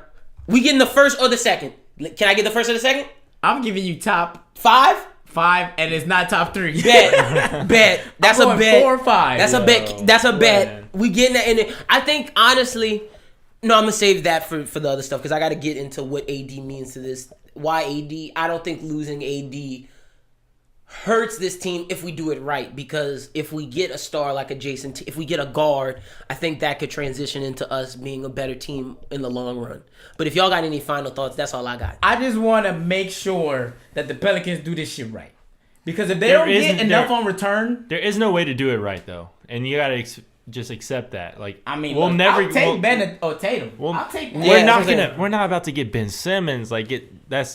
No, Philly's not going to part ways with them. Well, see, the thing is, Rich Paul doesn't want to trade Ben Simmons to get traded, but Philly is actually down to do the pairing of Joel Embiid and Anthony Davis and Jimmy Butler. I need to hear someone from Philadelphia organization say that. Go look up. I think it was Rick Bucher, or it was one of these like big time, or Mark Stein. They were saying like Philly is okay with getting rid of. It's not Philly. It's Rich Paul that doesn't want Ben Simmons to get traded. Like, Rich Paul doesn't want to trade a client for a client because everybody knows Rich Paul is trying to get Anthony Davis to the Lakers. Yeah. It's collusion. And that $50,000 fine is bullshit. LeBron need $150K to find fucking LeBron. Because his ass, Rich Paul is just a fucking puppet. LeBron is the puppet master. Like, can we How come do in we a know buck? LeBron didn't pay that though? Who owned Clutch Sports? No, what I'm saying, how we know that LeBron didn't pay the fine? Who owns Clutch Sports? I'm just saying. I know that they gave who they gave it to, but who they gave it to, but who owns it? So in terms, I know who owns it. Well, then damn right, you know LeBron paid the fine for AD. He got to do his client right. See, to me, I think there's a problem already in the league when an NBA player owns an agency. Off rip, that's collusion. Like you how can a current NBA player own an agency? I've been trying to think about that for the longest. All I'm saying is this: if his name isn't technically on any of the, the paperwork, if it's Rich Paul's, obviously it's LeBron's money. But if he's done it right business-wise, there's nothing they can do. Also, I don't have a problem with it because it just gives more power to the players, which I think should be the case anyway. And if his name is on it, then the NBA took this, give the power to the players. And LeBron's not the only person doing this, colluding and shit. But he is the one he started it. He's the most open with it. He started it. He's the most, and it's gonna get to a point to where you're gonna lose your small market viewership. It's gonna get to that point, and they're already doing it. It's already happened. That's why 4 years in a row. That's why it's all super teams. But the thing is, I get the 4 years in a row thing, but the thing is, with everything, if you look at the league from outside the championship, I'm not talking about who's making championship. Look at who's making the playoffs. You see you see all these different small market teams with their superstars. It's gonna get to the point to where it's gonna be 3 to 4 teams with all the superstars and all these bottom feeders, and there's gonna be a bunch of it's already that way. No, but it's not. It's not, Cameron. Who made the finals the last? It's not about the years. My point is not about the finals. My point is at least we know who's gonna get to the finals. My point is at least there's parity among. There's 2 top teams who's winning, but there's parity below it. There's when all these. Okay, so let's say to a certain extent. To a certain extent, because we don't want to see these same 2 teams like the Golden State the second year, not the first year. The second year when they were blowing everybody out by like 34 last year's points, playoffs, that shit was ridiculous. Those playoffs numbers compared to last year's was an increase because we see parity in the playoffs. The league is better when you have an Oladipo on Indiana, when you have a Kawhi in Toronto, when you have Kyrie in Celtics, when you have AD in New York, when you have superstars everywhere. But there's still only like 4 or 5 teams though. That's Toronto, Celtics, New Orleans, Philly, the T-Wolves, that's once upon a time. No, they still got Cat. They still have their superstar. But they're not in a real serious they're not in the top 5. Just watch. Top 14. What is it? I'm gonna show you every team that has at least 1 to 2 superstars. The Bucks 1, Raptors, Pacers, Celtics, Sixers 5. I'm not gonna say the Nets. I'm not going to say the Heat. And don't say the Timberwolves. I'm not going to say the Hornets. Can I say the Pistons with Drummond and Blake Griffin? No. That's enough for their fan base to get. That's 2. Blake Griffin's an all-star and Drummond's an all-star. That's 2 all-stars. Whether or not they're winning, that's not my fault. They're still all-stars. That's still all-stars. But does anyone consider them as a potential contender? But my point, just let me finish what I'm getting at. There's superstars every. Okay, so you have the Pistons. That's 6. Then you go to the West. Warriors, of course. Nuggets. Because the Nuggets have Jokic, Murray, they have their 3, and they did it the best. They drafted young people. They balling over there. They're going to be one of the best teams in the year if they can keep paying their people. That's how small market teams have to do it, the Nuggets. But the Thunder, the Trailblazers, the Rockets, the Spurs, the Jazz. I'm not going to count the Clippers. Lakers. I should count the Kings. You may not, but the Kings have their young squad, and their fan base can get behind that because I think they have young stars.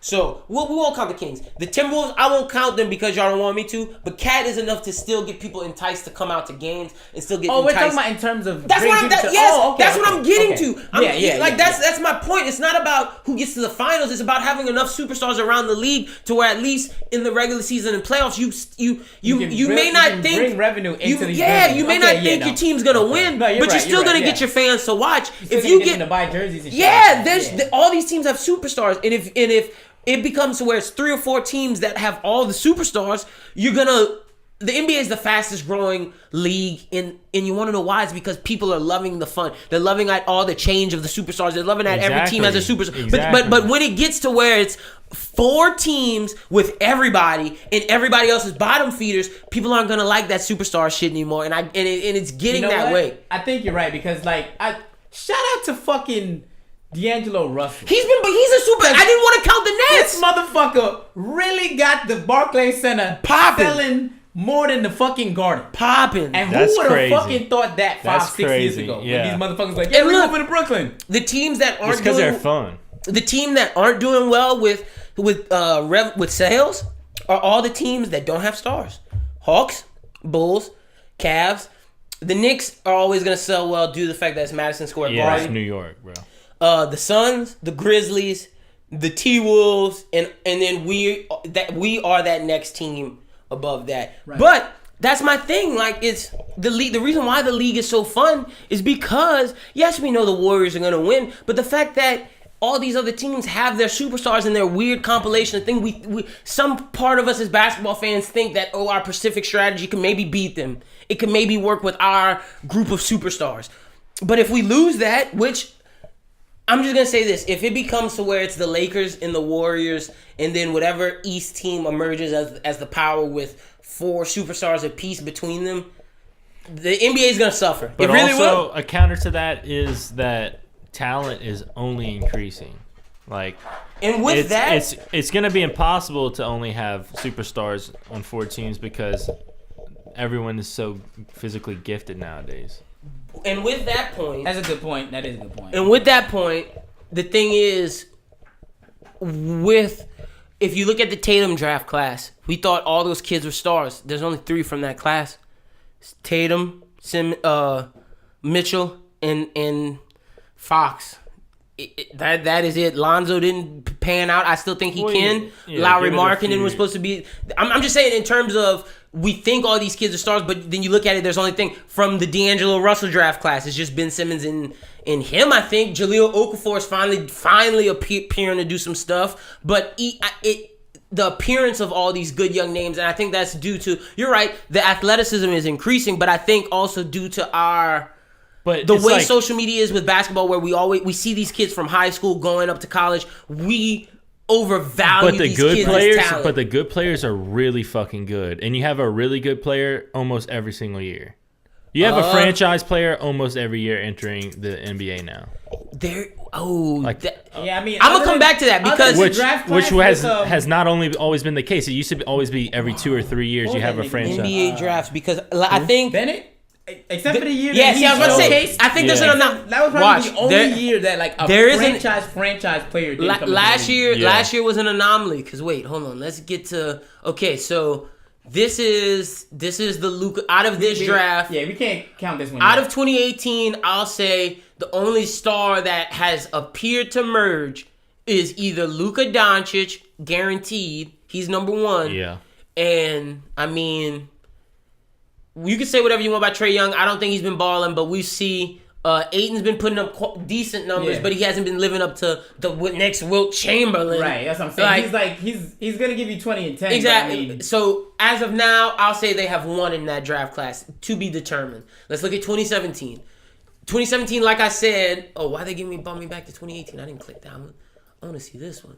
2017, like I said, I think is just to me is just Tatum, Fox, and Mitchell that you can say are the true stars. But yeah, they're really good, big stars. Not so 3 franchise players. So right now, let's see. I want to look at 2016 because I think it's just Ben Simmons. Boom, just Ben Simmons and Jamal Murray. You could argue 2. Yeah, you can. 2. I think Murray's not even because I think the franchise player of the Nuggets is Jokic. I want to say on that maker thing. If he get out of Milwaukee and he really show us, what he can actually do, we may have to change that one on Maker in a couple years. All right. 2014 you get Embiid, who appeared late, who is a superstar, but out of that, Wiggins isn't what he was. Jabari Parker's not what he's supposed to be. Gordon's not. But I get what you're saying. You at least have one in every draft class, there's which gonna is be true. some good players, but there's gonna be at least one franchise player. At least one. So it's about you hitting it. And I don't know. I just don't I'm not like. sure where Devin Booker falls in there, but he got drafted one of the places. He's definitely a franchise player. Shout out to the Suns. My whole thing is I just want to see superstars. I just want to see superstar. Every team at least have one. Right. That's all I care about. I just want to where you can be at least semi-competitive, because if you look at teams with none, they get blown the fuck out. Boy, they be getting dogged. It is bad, like real bad. And especially 2 years ago, because now it's getting a little bit better. But like 2 years ago, when the Warriors really was like hitting the ground running, and they were like demolishing teams when they went. What was that? 72, 73 and 73 and 9. Yeah, they were like bulldozing people. Like Clay was coming in, playing 20 minutes. Got 40 fucking points. Mm-hmm. Steph, like, none of them were playing the fourth quarter that year. No, that shit that's so was true. Fucking insane. That's why now the ratings came back up, because and that's what I'm saying. Like, I ain't gonna lie, I didn't watch that shit. And look at the league this year. Look how fun it is, because there's so much talent. Like the Nuggets. I love the Nuggets. Prove that small market teams, if you have a smart organization, you can fucking win. The Nuggets. If we would have did what the Nuggets did with Jokic, with AD, we wouldn't be in this position right now, because they have a team of Jamal Murray, Gary Harris, and Will Barton, and then they put veterans like Paul Millsap, Wilson Chandler. They put veterans around their three young guys. But I think Minnesota is a prime example of what the Pels did. They had two young guys with Wiggins and Towns, and then went go get veterans and veterans. Well, I think Minnesota would have been way better if, they just didn't take into account the personalities of the players. That too. Right, yeah, no, they definitely did. They were just going out there and getting people. They weren't thinking about how they mesh. Right. So it's just, I think New Orleans fans, yes, it's a sad time that AD is leaving, and we're losing this once-in-a-generational player. But I think in the long run, we will see that AD, when it's all said and done, has the talent of a one, of the alpha one star, but has the mentality of a two. And when I say that, like Paul George. Paul George is like Paul George. I think, and I was about to say Paul George is balling, but that's also because the pressure's not on him. Right. The pressure's on Westbrook. 100%. Anthony Davis will ball when the pressure's not. He'll ball no matter what, but he can't carry a team by himself. He's not a LeBron. He's not a Westbrook leader. He's not that. Yeah, he's not that guy. But when he's a two and with another star, we're gonna see it like whoever he ends up with. As long as he ends up with another star, he's gonna ball his ass out. Like who would you rather, just as a fan, who would you rather AD go to? Both of you guys. In the off season or for the rest of the season? Just in 3 years, where do you want? As a fan, I'm gonna give y'all some fantasy real quick, because it's just speculation. But I want to see him and Kemba go to New York. Fuck all them other people trying to go to New York, man. If him and Kemba was in New York, as a fan of basketball, I have to keep in consideration all my fandoms. So I do want New Orleans to get back a star, and like I said, whether it's Porzingis, Tatum, or Simmons, out of those three. And I know it would be fun to see him play with LeBron, but looking, like you said, 3 years, I don't know how many more years LeBron has left, and I want to see. Better watch your damn mouth. I'm just better watch your damn mouth. I would love to see. He's playing until his son comes in. I'd love to see AD either with Kyrie, Jimmy, or KD, like that version, or Kemba in New York. I'm kind of with the New York AD, Kyrie, Jimmy, AD, Kemba, Jimmy, AD, KD, Kemba. That whatever the New York, whatever the possibility of those four players. If they're trying to bring that would be fun to New York, I'm gonna have to go back for the parade. I'm still not buying a Knicks jersey. whichever 3 to 4 versions of that we could get, I would like. I would just love to see LeBron play with somebody like AD, because he's never had somebody like that on a team with him before. He's had Tristan to a degree, but like Bosh was great. Bosh, that's true. Chris Bosh, but he wasn't as athletic like AD though. It's like intangibles versus the thing about Bosh is overpowering physical brute that AD can be. Okay, as great as AD is, we've seen LeBron James get paired with big men who yes, I know what Kevin Love became. Yes, I know what Chris Bosh became. Can we look at what Chris Bosh and Kevin Love and have an honest conversation of what they were before they played with LeBron? They both were the same kind of player before they played with LeBron. No, they were not. I mean, no. Chris Bosh led Toronto and was a star. Kevin Love was. Then that's my point. Okay, no, and that's my point. That's my point.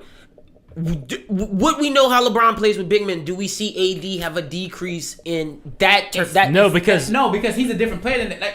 And LeBron is a different player than he was even like 2 years ago. All right. So I just want to pose that. I'm just saying this. If you go back and look at Bosh's numbers and Kevin Love's numbers, you're gonna be like, wow, this nigga's not tripping. The kind of stats they're putting up, same kind of shit. Hell no. 20 rebounds, 40 points a game. You gonna tell me that K-Love wasn't dogging? He was breaking records. No, that's what I'm saying. K-Love was balling. Like, K-Love was killing. And Bosh was taking his team. They were like the 3rd seed, like almost every fucking year. That's why I don't. But I'm saying, like, comparing them to the kind of player that AD is, I feel like they're on the stretch 4 type of shit.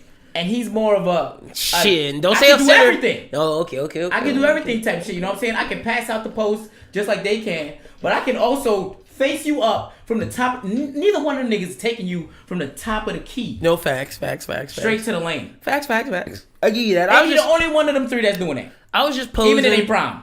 I can't handle a ball like that. I was just giving a perspective of post players that play with LeBron who were great. But this one different. He is different. He is different. They are a dime a dozen. He wants in a lifetime. No, facts. I'm just because AD's leaving New Orleans, that doesn't change my opinion on how in my opinion, he's the best player in the NBA, if not second best. That doesn't change my opinion. But what I've realized now, as a looking at the career of him in New Orleans and looking at where he is as an NBA player, unless he shows me anything different, which I don't know if I'll be able to see anymore, is as a one, he is a talent of a once in a lifetime player, but his mentality is of a person that needs a true alpha on his team. And he's also 25 years old. That too. That's what I'm saying. Like, it may change. If he goes to somebody like LeBron and he teaches him how to be a leader and how to win and how to run a team, you don't like. Also, I think the days of a big man taking you to the promised land is over. It's dead. And it's been dead for a while. And that's why any one person taking you to the promised land is over. And that's why I say LeBron.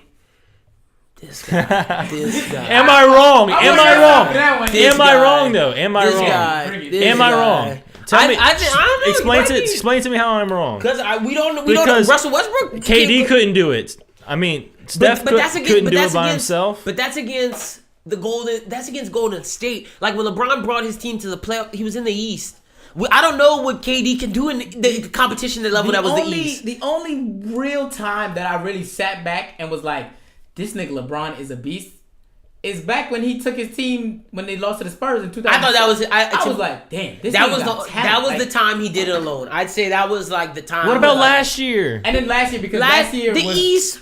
Last year, the East. The East is trash. Don't get me wrong. The East wasn't trash. He still got past Boston. He still got past them. Who Boston?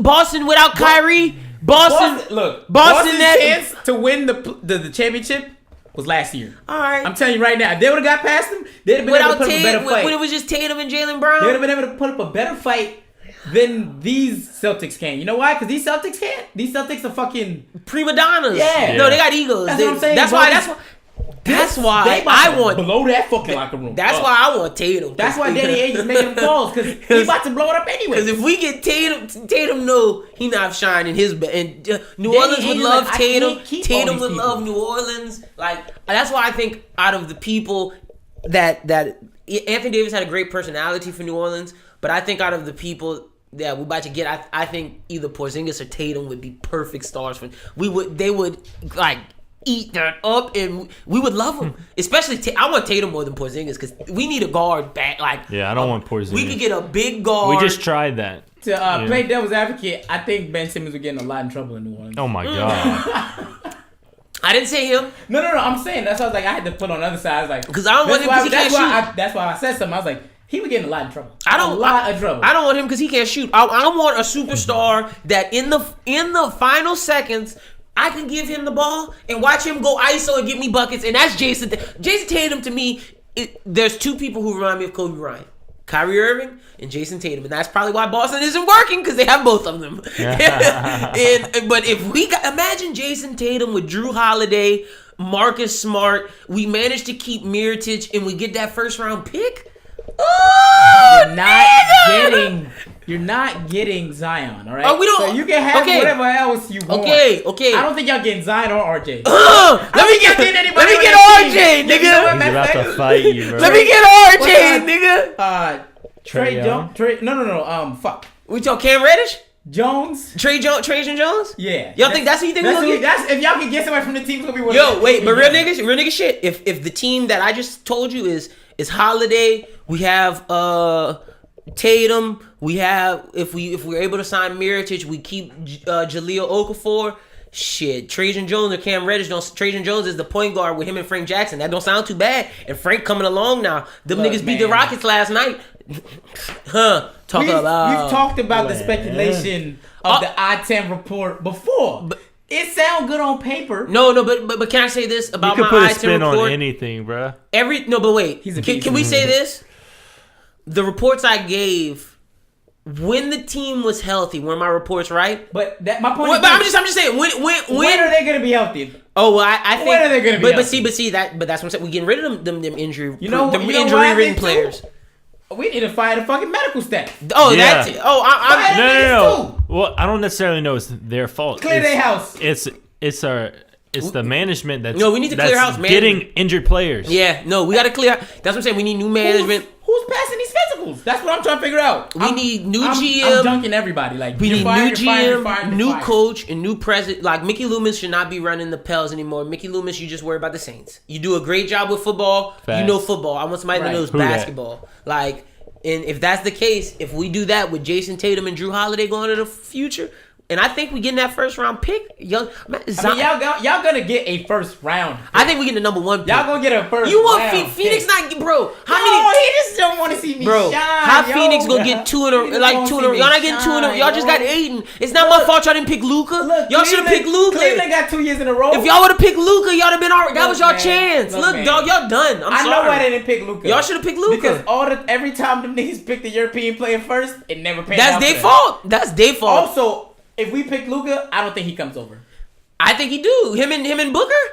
No, I'm saying like how he was still in. Oh, he was. But I don't think he comes over. But see, I think he was saying that for Atlanta. I don't think he wanted to. I think Atlanta was the team he was saying that for, and I think that's why Atlanta made that trade. Like I think out of all those teams, I think he might have stayed over. He definitely was staying over for Atlanta, and I think he might not have gone to Sacramento. That might have been the only, but I think he would have went to Phoenix with Devin. My thing was they got Igor Kokoskov. They went go get that. Right. They went go get that coach for a reason. So I was thinking to myself when I seen it, I was like, maybe that was like a red flag for the other teams. They were like, fuck, if the only person that's gonna entice him to come over here is Dirk, then why would I even bark up that tree?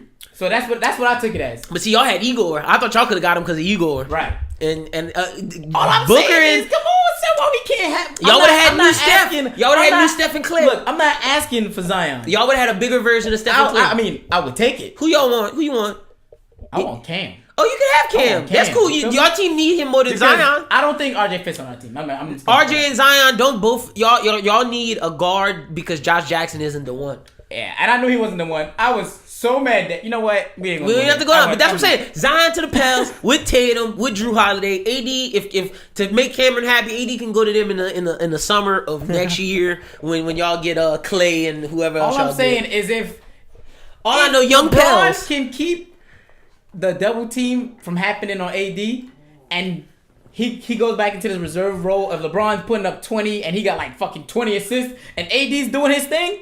That's a scary ass. That's team. what I'm saying. But all I'm saying though, you better watch out because if the Warriors can manage to keep everybody in Boogie and y'all get Kyrie and AD, the Warriors still whoop y'all niggas ass because Boogie gonna lock down AD. I'm gonna just go ahead and put this out there in the universe. I don't think anybody makes a move this offseason until KD gets signed. Mm-hmm. I think not one player calls back anybody for an offer until KD. Oh yeah, they gotta know what KD doing. I'm like, because if my agent, I'm like, yo, bro. Because if KD goes to New York, that changes up everything. We haven't even said the Clippers' name either, dude. But see, they have the Clippers, big cap space. But the Clippers, they have big cap. That's space. another potential spot with AD because people are saying Clippers with Kawhi. That would be dope. People just keep saying Los Angeles. I'm like, don't forget. they got a lot of cap space. Exactly. Over there. And people keep saying New York, but don't forget Brooklyn. Because D'Angelo Russell's making a good reason why He is. Making AD. some noise over there. That's a fun. That's a fun, yeah, no, that's what I'm saying. So, like, it's possible to see a lot of different things go down with AD and with everybody, but I just want to talk to y'all a little bit about it. We'll be talking more about it on Bros Who Ball later in the show. Justin will be coming on with me and Shubert. But without further ado, let's get into our main interview for the week. This week's new artist spotlight. We're getting back to getting with some local talent, getting with musicians, rappers. We've been doing a lot of other people. Now we want to show, man, we still for the culture. We still about hip hop. I sat down with a rapper from New Orleans. I don't even want to say rapper. I want to say artist because he's more than rap. He sings melodic. He makes beats. He owns his own studio company where he engineers and produces for people. So Sonics. Shout out to my guy. But this week's new artist spotlight is an interview with Austin Rapbaum. So without further ado, let's get into the interview with Rapbaum. It's time to do. And here we go. Hello, ladies and gentlemen, and for this week's new music spotlight, we are joined by someone that I've been meaning to sit down with for a while. It's been mainly my fault on why getting out to New Orleans, but this dude is super talented. He has his own studio, has a collective of people that he's working with. He's been grinding hard. I actually met him, I'd say, around the 2012, 2013 when one of our friends, shout out to Christopher, when they went to Loyola together, and that's how we kind of linked up early, and then saw he was doing music and was doing the podcast thing. I was like, yo, I need to get this guy on the pod. But shout out to Austin Rapbaum. We finally got him on the pod. How you doing, brother? That's good, man. Thanks for having me, first of all. Definitely appreciate being on the podcast and everything like that. I'm doing well. Hustling. 100%. We see that. That's apparent by just everything we see you doing up in here, and yeah, just seeing your music and everything. You've been killing it, dog. But I want to talk to you about how you got into this game, first off, how you got into music, and then we're going to get to the music you're dropping now, because you just dropped a single, Spread Love, which I think is super dope. I appreciate you. But I got to, for the fans that don't know, how'd you get into music? It's been a long time coming for me. Like, I was into music since I was very, very young. Yeah. And when I was like 4 or 5 years old, my moms used to notice that like I would really like to dance. Okay. So I started getting into b-boying when I was 6. Real. And so I was breaking for a long time. And then when I was like, I went through a lot of things with that. Like, I was in some crews. I grew up in Philly, and I was in a couple of dance crews. And then I was accepted to Performance Arts High School for dance. For real. And then when I was 15, I got a job working for like an entertainment company as a professional dancer for them. Okay. And from there, that's when I learned how to DJ and everything like that. And so I kind of always knew I really wanted to be involved in music. Mm-hmm. But the thing about dance is like your body breaks down very quickly when you abuse it like that. Yeah. And I always felt like my window of opportunity would be very short. So I knew I wanted to do something other than dance and music. And when I was 17, I got an internship at a recording studio in Philadelphia. Okay. And that's kind of when I started learning the ropes of like how to record and mix, do basic mixing and everything like that. And I didn't get paid for the internship, but they let me use their studio in like the off hours to record my first mixtape. Real. Okay. So I recorded my first mixtape by myself based off the lessons I had learned while interning. And that was before I went to college. Okay, so that's all in Philly. Yeah, so that all happened when I was like, up to when I was a senior in high school is when I had the internship. And then, yeah, I got accepted to Loyola University for the music industry studies program they got. And once I was there, I already had kind of like I said, recorded my first like little tape. It was an EP, like 4 tracks, and kind of like got my feet wet. And that's how I really got into what I'm doing now, just through people I met at Loyola. And Loyola has a really, really nice recording studio there. And I got a job to basically my freshman year, I got a job as one of the people running the studio. Mm-hmm. And I stayed on the whole time, and like everyone else graduated. So eventually I became like the president of the studio. Real. I made a lot of connections through that with artists and with the other engineers around the school. And yeah, during my time there, I like linked up with this cat named Josh Gatoy. Okay. Who later would become my co-founder of Soul Sonics. Right. So we started Soul Sonics together, just because we felt like we could do better than what they were doing at Loyola. There's a lot of like rules. Okay. Because it's like on campus and things like that. Things that don't make it as conducive to creativity. Do they limit what artists can say in specific songs? No, nothing like that. But it's more just like, first of all, for the engineer and everything, the school would take like half of the profits. Real, from everything. okay. So yeah, you're making very little. You're still making an okay amount of money, but not what you're earning. With your time and everything you putting into that. And second of all, one of the biggest factors was people couldn't smoke, like even on campus. You know what I'm saying? Real. A lot of times artists like to smoke in the studio, and we just felt like, okay, we could do this better. So without hindering the creativity of the artist. And we started it in the attic of my old house. It was like a nice little attic, and we just started recording people. That was like 3 or 4 years ago. And it just snowballed. Yeah, it just kept growing from there, and through that and working with more artists, it kind of like elevated me to become better at production and better at recording, mixing, mastering, writing, and everything like that. So with that being the well, I don't want to say that being the focus because you focus on your career, but which one do you prefer better? Do you prefer being the engineer production side of this music, or do you prefer being the artist? I prefer being the artist. 100%. Sure. But like at the same time, what I'll say is like there's rare exceptions when you work with a really talented artist, and then I have skills that can bring the best out of them, and that is a really good process. 100%. That I really enjoy a lot. So, okay, so you're from Philadelphia. You get to New Orleans via College Loyola. You open Soul Sonics with the clicker that you and all the connections you met in New Orleans.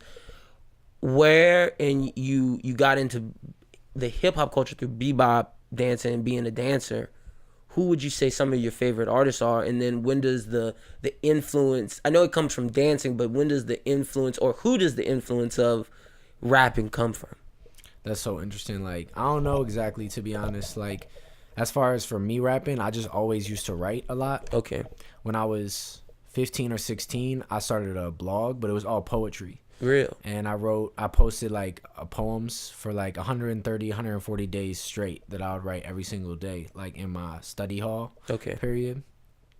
And then like that summer, I met this dude named Alex Santiago, and he would later become like my foster brother. Okay. And so he was a kind of like well-known slam poet from Philadelphia, and slam poetry, is like kind of more. It's like almost more like hip hop without any music. Yeah. Like, it's very performance based.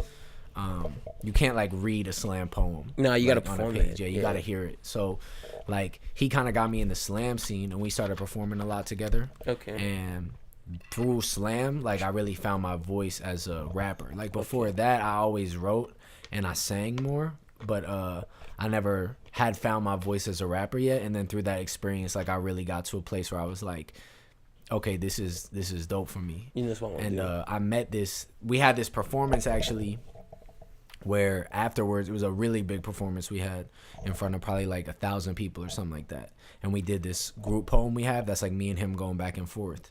And at the end of it, like later that day or like later after the performance, someone came up to us and was like, do y'all rap? And we were both like, not really, you know what I'm saying? And he was like, we was like 16 at the time. And he was like, well, I make beats and like y'all should definitely rap. So I'm gonna give y'all some beats.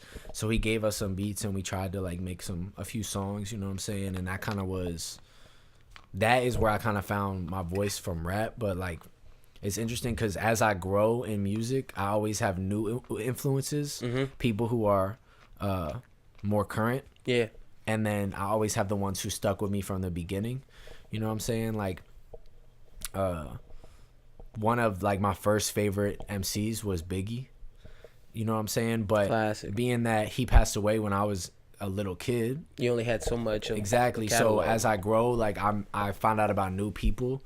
One of the most ongoing people who kind of influenced me, and it's super controversial now, I guess, but it's Kanye West. Interesting. Because something about him that I always like is how set he was on being an artist, and he used to be in these meetings and stuff as a producer. Yeah. And they'd be like, you can't rap though. And he'd be like, take over the meeting and start rapping. And like when you hear his first album and you know that those are the verses he was spitting and they were ignoring that, it's like, it's crazy. It lets you know, like, if you believe in yourself, you gotta push. As an artist, how do you feel about, because it's controversial today, but even when I talk about Ye, you can't take away those first 4 or 5 albums. No, definitely those first not. 4 to 5 albums, from College Dropout to My Beautiful Dark Twisted Fantasy, set the foundation for what hip hop would sound like to even this day.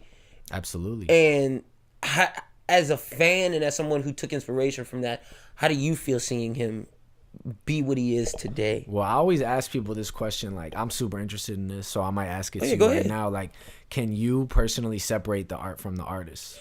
That's a very interesting question. Personally, and before a couple of weeks ago, actually, before a month, I'd say if you'd asked me this in December, I would have been pushing to say, yes, you can. But ask me that post seeing all this R. Kelly stuff and just really diving into songwriting, some people you can't. Because if you look at and I'm just going to say R. Kelly just because that's the example that I studied. If you look at what he wrote in some of those songs, they are direct responses to what was going on in his life with the underage women. And if you look at some of the songs that he wrote for Michael Jackson, and they went into the documentary, that's a direct correlation to the art. So for him, somebody like him, you can't separate the art from the artist. But I think for certain people you can. It just depends on the art they give you. Yeah, no, that's facts. I think it's very situational. So I think it's agree. so I'm with you with that. It's situational basis. But for Kanye in particular, I can separate the first 5 albums. And I think even Life of Pop, Yeezus is where you start to see, I think, the I don't want to say the fall of Kanye, but the decline, I guess you'd say. Even though Yeezus in itself was very impactful to the culture, that was the first album for me where I was like, all right, I'm not getting you. But then I get Yeezus later, and I'm like, all right, I get where you're coming from with that, what you're pushing. It's not for me, but I see where you're coming from. And then Life of Pablo, you use certain writers to get that vibe, and it's still not 100% you. And then with Ye, I didn't even listen to, due to the fact of the material, what he was speaking, and the album layout and just everything that was going on at the time. I couldn't listen to Ye because I knew that Kanye was not the Kanye that we got in College Dropout. Absolutely, I see what you mean. So that's where I fell with it. One thing I think is interesting to me is like, okay, Dilla is one of my favorite producers of all time, maybe my favorite producer of all time. Respect. And he's mad inspiring to me. Mostly the most inspiring thing is his work ethic, like knowing how many beats he would make and how he really mastered. Yeah, facts. There's like this video, Questlove, who's like the drummer for The Roots, talking about Dilla making this one beat, and he like explains how he did this chop that like nobody could ever do because of how just specific it was. And that just speaks to how high his skill level was. Yeah. But I don't make beats that sound like Dilla beats, even though he's a big influence for me. Yeah. And one thing with Kanye that's interesting is like Kanye he came at a time in hip hop where a lot was changing, and he kind of brought a new flavor. Yeah, he did. You can look up like best Kanye West features, like songs he produced and featured on, and like you'll be like, damn, this shit is crazy. Like he has the best song on this album, and like it's interesting because the Kanye that we all got to know and fall in love with was completely unique. Yeah. And nowadays we see him like working with certain artists who are hot right now, like a hot topic, and it's like I'm not saying his originality is gone at all, but what I'm saying is like he's not being himself anymore. Yep. And like that is what you talk about, like the downfall or like losing. Yeah. That bit. He went from being a trailblazer to a follower of trends, where he was the trendsetter. Now he's going along with waves instead of starting the waves. And it's interesting because there's different ways to do it. Like Drake does that exact thing. You know what I'm saying? Yeah. Drake finds like cultural movements that are up and coming or like burning like with passion in certain areas, and he brings them to the mainstream. Facts. And then people be on him like, man, why has he got a Jamaican accent? He's Canadian, or whatever they might say. Yeah. But he does it in a way where overall he wins the people over. Facts. With that movement. And a lot of times those cultures will say like, oh, that's love, he's shining light on us. And I think that's like a dichotomy. Like, it's an interesting mix between being able to like do something good for this pocket of culture, or just like take it and just run with it. And it's very interesting that you brought that up, because Drake does do it. And listeners of the podcast will know that my affinity for his music, but it is true. That is something that he does. I'd say he does it at the right moment, right before it becomes, like you said, it's swelling, and right before it's initially gonna burst, he's there to insert it, to whether or not the people think he helps burst it or they think he vultures it. That's up for personal opinion. But when Kanye started to do that more so, it seems like he wouldn't hit it at that right time. He would hit it after the burst would already happen. Man. And yeah, no, that's a very interesting way to look at that. But regardless, I still love Kanye West. I still think he's dope, and like he still is a big influence for Facts. me as Can't take artist, anything away what I'm from saying? that. A lot of his songs are super deep, and you can read them on a page without music and without a flow and be like, damn, what he just said right there, that's moved me. Yeah. You know what I'm saying? So, yeah. That's when you influence 100%. So now I'm starting to paint the picture of you as an artist after hearing your music, the inspiration coming from Philly, the bebop stuff, knowing that you look to certain artists for inspiration, but then you still pull from new age stuff. Let's get into your love, Spread Love, the single. What made you wanna put out a song that I'm not gonna say is preachy? It's just a song that, in the era of where everybody is looking, I guess, for a certain type of music, you're going totally left with it, and you're going, why not? Why can't we spread love? Why can't I tell you the things, like everybody wants to hear about people doing drugs and this? Why can't I tell you the other side of it? Why can't I tell you, we can be positive, we can spread? It doesn't have to all be about negativity. For sure. Well, one thing I'll say is like I always write based off of what I'm going through. Okay. Or like if you read my songs, like if you read the lyrics, there'll be things in there that you could, if you know me well enough, you can tie back to like a specific moment that probably happened around the time I wrote it. Real. And with this song specifically, first of all, I've been releasing a song every single month for the last 6 months. Yep, saw that 2018. I was gonna get to some of the songs. And so part of what's going on is just like, now this is my 6th song, and I see what the response has been to some of the other songs. Mm-hmm. The first one that I released was called Right Way, and that song was more left field, as you say. For me as an artist, it wasn't like, I got a lot of people telling me like, oh, this sound almost like a reggae song, which is like, I never thought I was making reggae music, but like I like to hear what people think, so I take that to heart, and people responded to that well, and to the message that I was putting through that. So I knew I wanted to make another joint that had that kind of like feeling to it. Mm-hmm. And basically with this song, like I produce all my own music, first of all, or at least everything I've released in the past 2 years I've produced. It's all you. So this joint, the way I work generally is like I make a lot of beats. Like I said, I'm inspired by Jay Dilla, so I might make like 10-15 beats in a single day. Okay. A lot of times, like another inspiration of mine is J. Cole. Like I really like his work ethic and how he came up producing all his own stuff, and rapping on his own stuff and mixing his own stuff. And like I've heard him say this quote where he basically says, when you're working, I think this is true with any type of art, even what we was talking about with podcasts before, like any type of art, you gotta like make a shitty one every once in a while. You know, everything you do isn't gonna be awesome. Like even Facts. Metro Boomin, you know what I'm saying? Not every beat that he makes is like about Fire. to be a hit. You know what I'm saying? For sure. We don't hear them, so we don't know. You know what I'm saying? But so when I make a beat, eventually one will really be hitting to me, and that will kind of make me start like, I'll be singing along or like rapping, and that's when I'm kind of like, okay, I'm feeling this vibe. You know what I'm saying? And then I'll start writing like something to it. And with this specific song, Spread Love, I kind of had this hook idea in my mind.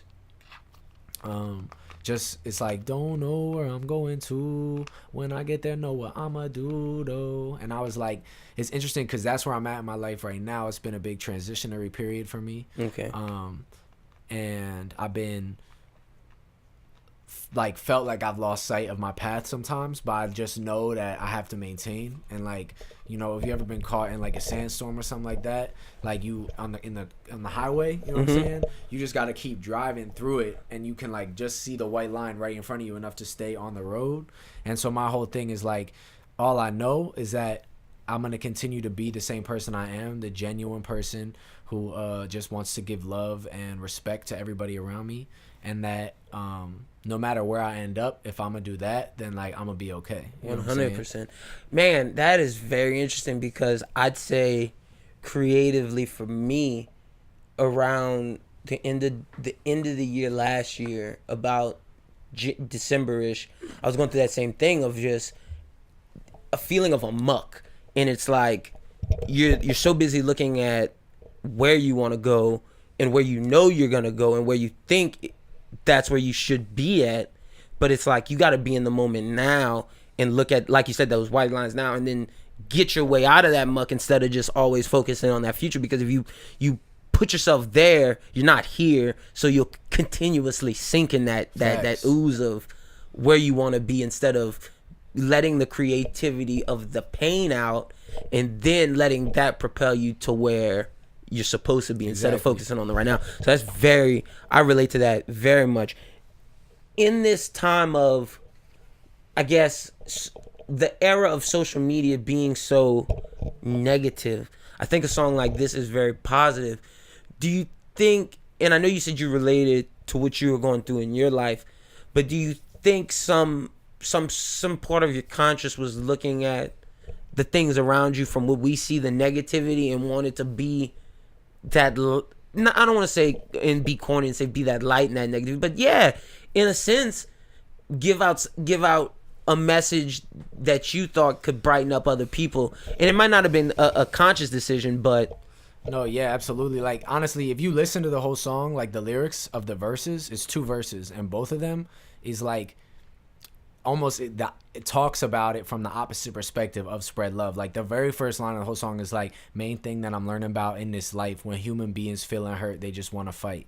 And it's like, that's the concept of that. Like, people feel hurt and then they like broadcast more negativity outward. Facts. And I think that like that is what made me want to write the song, because I just wanted to say like, don't forget about the importance of, you know, love and the power of love. And like, you know, I've had a couple homies hit me up, like Mike Hazel from Dolowan, shout out Hazel. Like, he hit me up and was just like, oh, you know, this song meant a lot to me and made me like really think more about where I'm focusing my energy. I want to focus it more to a positive direction. And this dude is a very positive dude, but like I've seen him sometimes get in a negative feeling, you know what I'm saying? And he's like, but I want to focus on the other side of it. So like really the song is a lot about like, no matter what is going on, just do the right thing, you know what I'm saying? And that's kind of like with something that I've been going through in my life, and it really has to do with the staying on the path. Is like, you know, at any moment you can get off the path of righteousness or whatever you want to call it, but you always have the opportunity to get back on again. Like, and you might have fucked something up that you can't undo that, you know what I'm saying? But it doesn't mean you can't try to fix what you've done and move on and move forward in a better light. So it's like, that's so true, because we see time and time again, especially in this country, where as much as we love to watch the person, and when I use these words, just it's metaphorical. I'm trying to get you to understand what I'm saying. We like to see the fire burn, but but we love it. We want to see it burn till it's ash. But at the same time, we also are a country that'll be, once after that fire's burned and it's over, we'll be the people that'll big up the person that once it's ash, we want to see it rise up again. As much as we love to see the downfall, we are very forgiving. So with that being said, it's very easy to, if you get off of that path of whatever you want to say, the righteousness or where you want to go or whatever it is, you can very much easily get back on it. Absolutely. And we're very accepting of that as a culture of people. Yeah, no, I agree with you. 100%. I want to get to another song that I really thought in this period of you releasing a song every Monday that really hit me. Everybody Eats. How important is it for you to take care of the people you love and make sure that the people when you were coming up they have to eat, because to me, that song really hit me because, for example, this podcast doesn't get made just by me. This podcast doesn't work with just me. There's a team of people that put their hearts into this, and as it's my duty, I feel, to make sure they eat just as well as I eat. So that was something that really impacted me. When you made the song, what did it mean to you? Well, yeah, no, that's something that's always been important to me. Like, for like 4 years, I lived in a real big house with a 10-bedroom house with a bunch of people, and we were all like working creatively all the time. And like, that was kind of the mindset that I wrote that song in. Is like, if you have a house with 10 people and y'all cook together, you're making a lot of food. You know what I'm saying? Facts. But it's all gonna be gone at the same time. So it kind of teaches you how it takes a group to make abundance, but then to spend it as well. Yeah. You know, and like, I feel like when I made that song, it just kind of talks about people in my life, some of them who I'm real tight with and some of them who I've fallen out with. And it's just supposed to say, like, you know, if we only getting a little bit right now, but we're doing well with sharing it, then as we get more, we're going to do well with sharing it still, and it's still going to be abundant. And like, in that song, I talk about, I got a bus. Yeah, you know that? saw that outside. Yeah, so I got a 40-foot school bus that, like, I'm in the process of converting it to a tour bus. I've been seeing you start. Didn't you start that in the summer?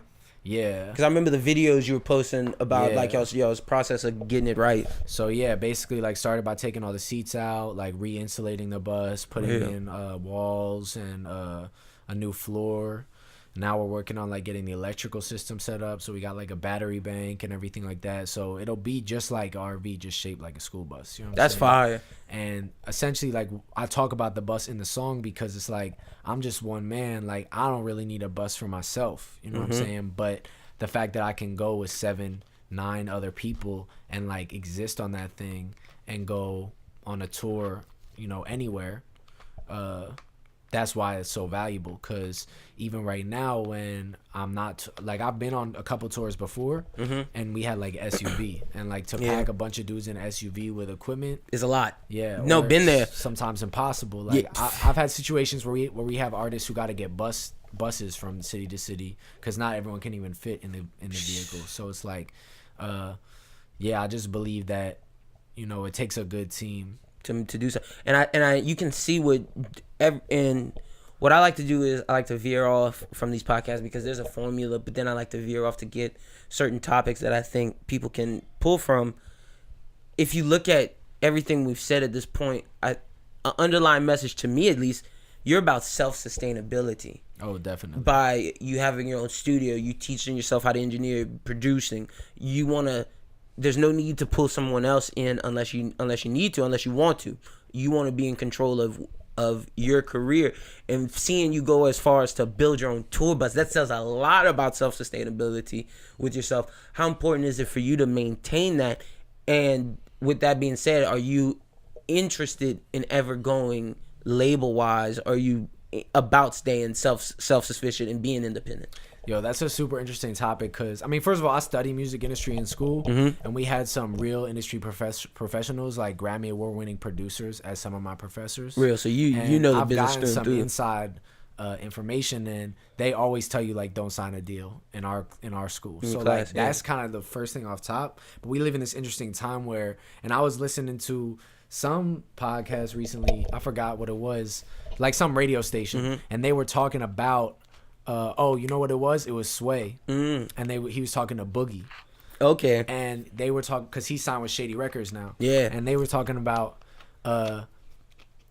Chance. Okay. Because Chance was like independent for a while, but then apparently he wasn't really. Never, in my opinion, we could go into that conversation. I don't think Chance the Rapper is independent. But regardless, the point is like they brought that up to say, like, labels now what they do is they'll like be like, okay, we're signing you, but we're not announcing it, and you're gonna build buzz as independent, and then when you're big, it'll be like this big deal that you got signed. Yep, and they've been putting money into you this whole time. And it's super interesting now to see like a world where it used to be like, oh, being signed to like the biggest label like Universal or Warner a Brothers. thing. That's what's now. It's like, oh, you're independent. Yeah. Oh, like, are you getting it out the mud? Yeah, Like, and all of a like- sudden, that's like what it is. Everybody respects a grinder. So I think like for me, the truth is like from what I learned through school is like what I need to see what a label has to offer me. 100%. I think I never, like, I don't really ever want to lie. So, like, I wouldn't say that I would never sign anything ever. But what I would say is that the only thing I ever would sign would be distribution. Facts. Because distribution is the one thing that, as an independent artist, is very difficult to get the right way, done the right way. And I'm not talking about just, like, it's easy to get digital distribution on, like, Spotify and things like that, but it gets more difficult whether it's trying to get on the radio, trying to get placements, places. Yep. Exactly. So that type of stuff, you know, I know of artists who are out there who, like, a really good example actually is Russ. Yeah. He was independent for a long time, but then signed a distribution deal because it was gonna exponentially grow his ability to get his music out there and make him more money. And I'm like, you know what? That's a good move, actually. Because at the end of the day, like, when you sign a distribution deal, you're not putting yourself in a position where the label can tell you what to do. Facts. And they don't own your masters. So it's a big difference for, being in a situation. Like, we hear a lot of these artists who get locked down by their labels and, like, they can't, like, Tiana Taylor's going through that right now. Going through it bad. And, like, that is terrible. And that's, like, it's fucked up when the entity that's supposed to help make you flourish is actually, like, fucking you up mentally as well as, like, financially. Yeah. So, like, they're making it difficult for you to create because they're frustrating you so bad. I can never put myself in that type of position. Shit, we see it with Uzi. Uzi's to the point to where he wants to quit music. Yeah, like, I thought he did. Is he coming back? We don't know. All right, it's up in the air right now. Nobody knows, but you're right. And I think that's why it's important to have these conversations for artists who maybe listen to this and want insight into what they're getting into. I think there's a program by the name of United Masters started by Steve Stout that is, he's giving people packages, kind of like what you're saying, distribution, where it's a digital thing. You can sign up for it, and I know you either pay a certain amount, or if you sign up for it for free and they end up liking your music, you send it, they'll help you distribute it out to, like, the NBA. They have a deal with where they'll give certain songs and they'll use it in their commercials for you to generate revenue. It's an idea of getting it to other people, and they only keep, I think, like, between 5 to 10% of, if the company buys your stuff, of the sale. So it's for sure. And they don't own the rights to anything. They just want the rights to helping you get it out there. So I think that those are good things for artists to look into. Another song that you dropped that I thought was good, that was super, not just good, super good in this these 6 songs that you've been dropping every month. Light It Up is one of my favorite ones. Talk about just the creation process of that song, because from the melodies you chose on that song, because as much as I'm a big hip hop head, I'd say R&B was my first love, and I'd say that I'm a very into melodies, and I really love the melodic cadence you chose in Light It Up. But, well, first thing I'm gonna say is one thing I always say is I never say dropped. I always say released. Okay. Because one time I heard somebody say shit drops, like, from a bird. You know what I'm saying? Yeah. And I was like, because this is music. You know Yeah, what I mean? it's like, not shit. And I hear artists sometimes demean their own music accidentally, and I'm like, bro, don't do that to yourself. You know what I'm saying? Like, if you care about it, with Light It Up, you know, that just came from another type of scenario where I had made a bunch of beats that day, and I remembered the actual day, and then, like, this one beat was just sticking with me, and I started singing this, like, melody, like, we gon' light it up and let the smoke fill up the room. Yeah, and I was like, oh, let this the smoke is a fill up the vibe. room. And, like, it's interesting because if you listen to the verse of that song, a lot of what it talks about is, like, what came in some of my next songs, like Everybody Eats. It says in that song, like, every time I get it, all my homies finna get it. If you with it, then I'm with it. So, like, basically, and it has, like, that spread love vibe too, because it's about, like, spread the herb around. So that joint just came at a time when I was smoking a lot, like, a lot, and that's how I felt, really. Like, I kind of noticed that whenever one of my homies would come over, we would smoke. Okay. Or, like, anybody, even if it was someone that wasn't, like, super tight, and I would be like, you want to smoke? You know what I'm saying? Because back then I had a lot of weed for whatever reason, and it was always, like, a good gate opener to, like, the conversation. And just to, like, put everyone on the same level and, like, chill it out. And so that song just kind of came about that way. And the other thing I really liked about that song was it was super marketable. Facts. I felt like, I think out of out of those 6 that you released, that one is probably the one that I would say is the most radio friendly. Oh, for sure. In a sense of it's one that everybody, because not everybody wants to, it's as horrible as it's gonna sound, it's just the truth. People don't appreciate the song with the message until it's too late. They never do, unless they understand it. But unless they're already on that wavelength, the normal general populace is so ignorant to the messages that they're supposed to listen to. They rather take in the other stuff. And it's dope that song, you would think, oh, this is just that weed song. But no, that song has so much more to it. And that's why I gravitated to it, because artists for me that make radio hits that make the public think they're hearing one thing that is just, it's something completely different. I gravitate to those songs because that tells me you're a smart artist. So blessed. Well, yeah. When I wrote that song, I really liked it, and I just felt like one of the first tapes that I was like really into, that I would listen to like all the time, was Cushion Orange Juice. And like, so to have a tape like that like, okay, every time I smoke, like that's what I put That's on. the vibe, yeah. To like make a smoke song, I was like, oh, this is fire, because that's not really the typical smoke song. Yeah, 100%. Speaking on, and I know this is just another part of the beaten path that we're separating on. How do you feel about Wiz Khalifa?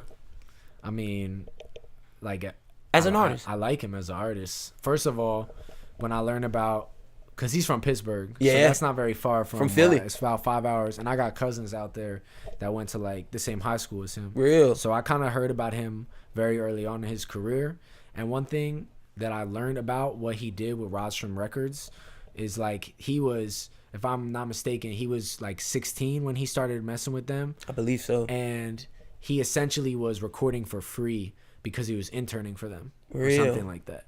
And I forgot his name, but the guy who like started Rostrum Records like thought he had talent and like helped bring him up to the next level, and you know, that really ultimately helped bring Rostrum Records up to the next level. As an artist, like, yeah, rest in peace, truly. Facts. Wiz Khalifa really like brought a new era to the game in his own type of way. One thing that I think, living in New Orleans and everything, is like, if you really study Currency, you learn a lot about Wiz and Currency from early on. Like, Wiz only smokes papers because Currency got him to stop smoking blunts. You can find videos of Wiz smoking blunts to this day. And like, I think Currency or Wiz Khalifa now, first his style has changed up and become a bit more commercial. And he's gotten this like level of acclaim now that he's really, really famous. And Currency is much more of like a real hip hop head type rapper. Yep. And what's interesting is they're still super close homies, but like, about to go on tour, dude. 2009. Exactly. Yeah. So, but what's interesting is, to me personally, is that like Currency kind of was like Wiz's OG. Facts.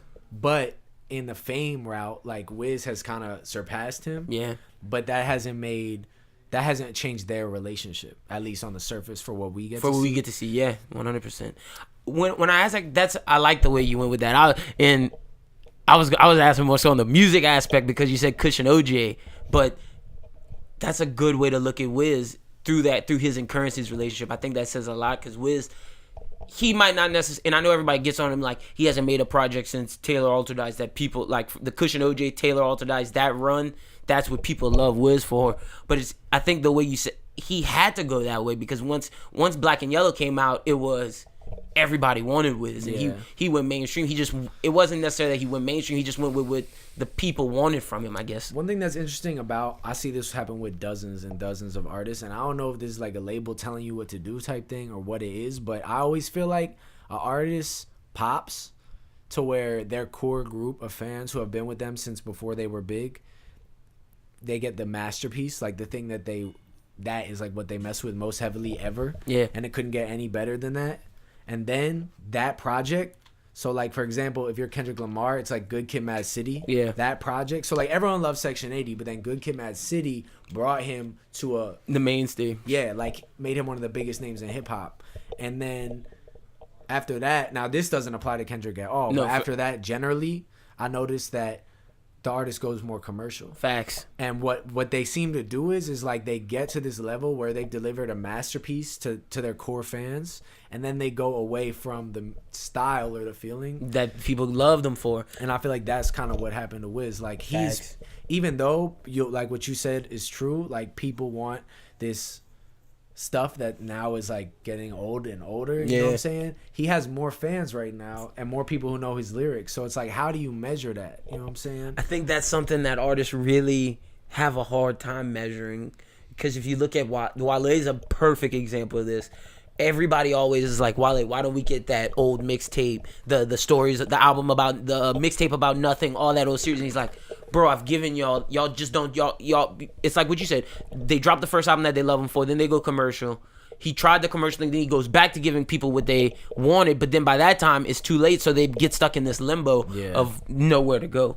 But I want to get back to your catalog. Another song that really hit me the right way, so to speak, was Been a Long Time. For sure. Been a Long Time was a jam to me. Bless. Talk about that song and just a little bit of the that creation. joint, I mean, I love all 6 of them joints. Facts. But that joint has a special place in my heart. I wouldn't say it's my favorite necessarily. It's definitely, like, I really like Right Way and Spread Love a lot because of the message. But Been a Long Time might be my favorite joint. And the reason is because, like, I've been doing this for a long time. Yeah. And, like, one thing is, like, you can't quit no matter what you're doing, you know what I'm saying? We were talking earlier about, like, when you're podcasting, like, people expect something to happen after 2 months, and, like, here you are a year and a half later, and you're starting to get these hot leads right now, and you still feel like you haven't even made it yet. Yeah, facts. You know what I'm saying? And yet, you know, you're way past 2 months into this. So Been a Long Time was really about, the first line of that song is like, I've been counting up 1,200 days sitting in this room. And that's about my old, before I moved into this house where I live at now, where my studio is, I lived in this house during college and after I graduated college. That was the 10-bedroom I was talking about for 4 years. So that's about 1,200 days, 4 years, you know what I'm saying? Yeah. And all that time, I had a lot of growth and, like, as an artist, and I was really coming up. But I always thought like I was on the precipice of it, whatever it may be. But, like, you know, I'm still right here feeling like I'm reaching for a lot more. And that's just kind of song just talks about how it's been a long time, but, like, you got to keep going. And at the end of that song, I say, like, and this is really, a lot of times I really try to drop jewels in my music because I try to say these things that I really think people need to hear. Facts. And in that, I say, like, the journey's not about the destination. And, like, that's what's facts is, like, people are depressed. They're like, oh, I want to get happy. But happiness isn't a destination. You know what I'm saying? Success isn't a destination. That's a place where you can get to and fall from or climb higher or anything. So, like, for me, part of it was just about recognizing that in those 1,200 days, even though I didn't, like, make it, so to speak, as an artist, I still grew a lot, became better at my craft, and had a good time. Like, Thanks. I made good friends. I had good love in my life. And that's kind of what the song is really about. Like, it's been a long time, but you got to keep hustling always. And I think a lot of people out there need to hear that. Like, not just hear my song, but they need to hear that message in their heart, and just know that, like, as long as you feel like you are doing something that fulfills you, even if it's not where you want it to be at, that you got to stay on that path. You know what I'm saying? 100%. It's a marathon, man. It's about, because you'll never know. Like, the day you quit might have been the day you get that. It's the call, and you'll never know. And you always live with regret on, should I have stopped? Should I have kept going? Because I've been there where in the time where you gave it your all, and then you stopped giving your all, and then all of a sudden it's over. Like, for me, I never want to feel the regret of not giving something my all and then getting it taken away from me by something I can't control. For example, when I say that, I mean, athletics for me was something that before this became my passion and my love. Athletics was something that I thought was my love. And when the point came to where I couldn't play basketball anymore, I became lost. And that was something that I had to come to grips with, because when I gave up, that shouldn't have been the point giving up. It should have been the point of continuing and staying on the path that I was.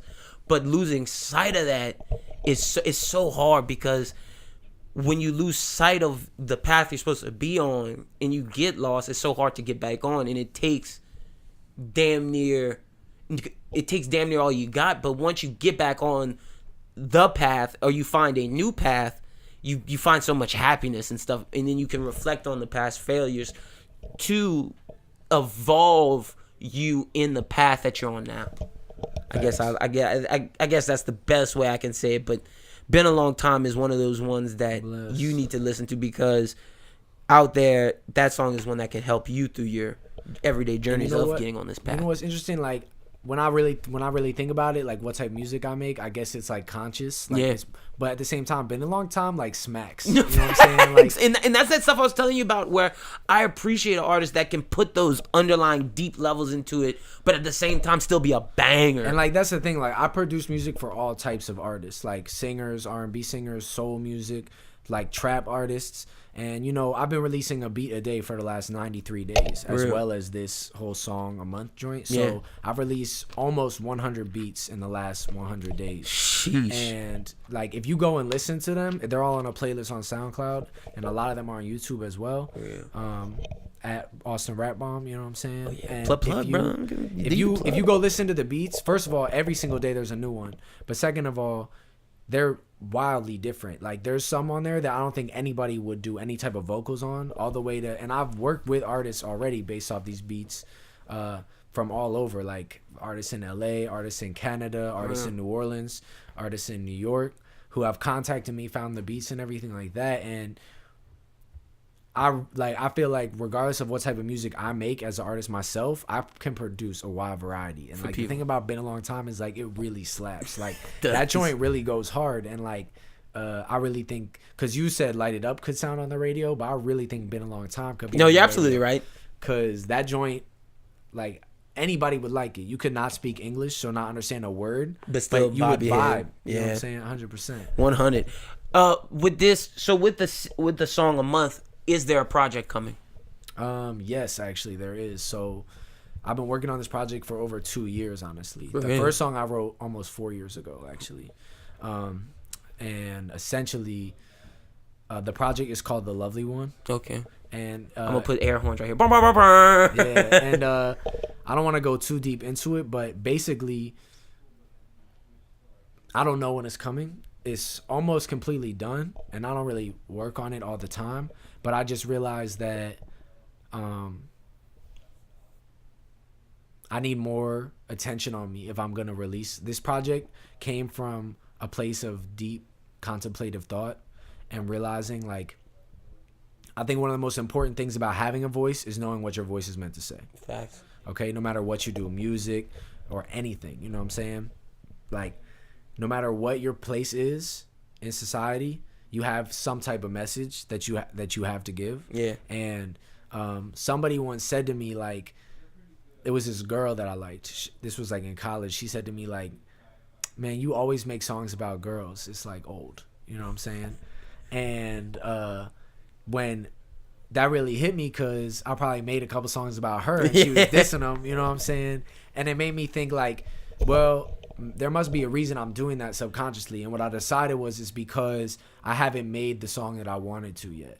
Real. So The Lovely One is kind of a concept about different women in my life. All different types of women, not just of romantic interest, but it's a wide range of situations that I've been through. And each one of them has inspired me or pushed me in a different type of way.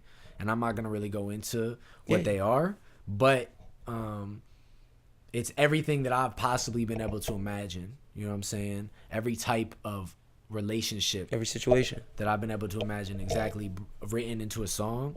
And yeah, that's The Lovely One. Can't wait for that. And we're going to have to get you back on when that drops. And like, you know, that joint got some real heat on it, like, for sure. Like, I'm about to shoot a video actually for it sometime soon for one of the tracks and just sit on it, because I really don't know when it's going to come out as of right now. The other thing about it is I produce all the time, like I said, and I probably made like about 500 beats in my life that have samples in them. So it contains a sample that needs to be cleared legally in order to release it. So all the songs that I'm releasing now on Spotify, they're sample free. which means nobody can sue me. Yeah. So this tape came at a time when I was doing a lot more sampling, and a lot of these gotta songs get all have the cleared. sampled. So when you talk about like going back to talking about like what would you do to sign or like being independent, clearing samples isn't easy. You know what I'm saying? So you need to hire a lawyer to help you do that, and when it comes to the right time, I'm gonna need to be in a position where I can afford to do that. You know what I'm saying? No, So, 100%. I feel that. That's samples are would hold albums back, and people don't ever realize like some of these beats when you hear them have. And for example, everybody was like, "Why does Sicko Mode have 30 writers?" All those freaking samples. Yeah. That's why Sicko Mode has 30 freaking facts. writers. Like you have to clear all that shit. You can't just put that shit out. You see, that's why Juice WRLD's getting sued for freaking his most popular song, and he's lucky that whatever the band's name is, Sting. Was letting him. Sting just wanted 15% of his. That's all. Sting could took the whole fucking song if he wanted, because he used too much of that. He used way too much of his melody. But no, that's something that can't wait to get to hear your new project, and when it comes out, we'll definitely be there supporting that project, because the music that you've put out to this point is super, super fire. Well, we gotten to the point of the podcast where we get to our rapid fire section, because we're almost running out of time. But for the rapid fire, we just ask some of the questions to give your fans insight on who you are and some of the things you like. Okay. So the first question: favorite food? Favorite food? Because I know you went on a vegan. You're vegan now. Yeah, I'm completely plant-based. 3 years. You know For real, what I'm saying? congratulations. Bless. And I actually got a company called No Beef where I pop up. I do cook sometimes at parties and events. And yeah, like my favorite ethnic genre of food is Mexican food. Okay. But like, so I would say like a burrito.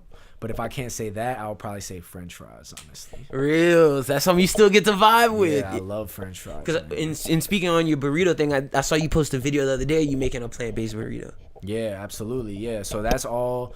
You know what I'm saying? I posted that on my No Beef account as well, so you can check them out. But basically, yeah, I love to cook Mexican food a lot. Real, 100%. What would you say? Okay, if you could go one place right now on vacation, where would it be?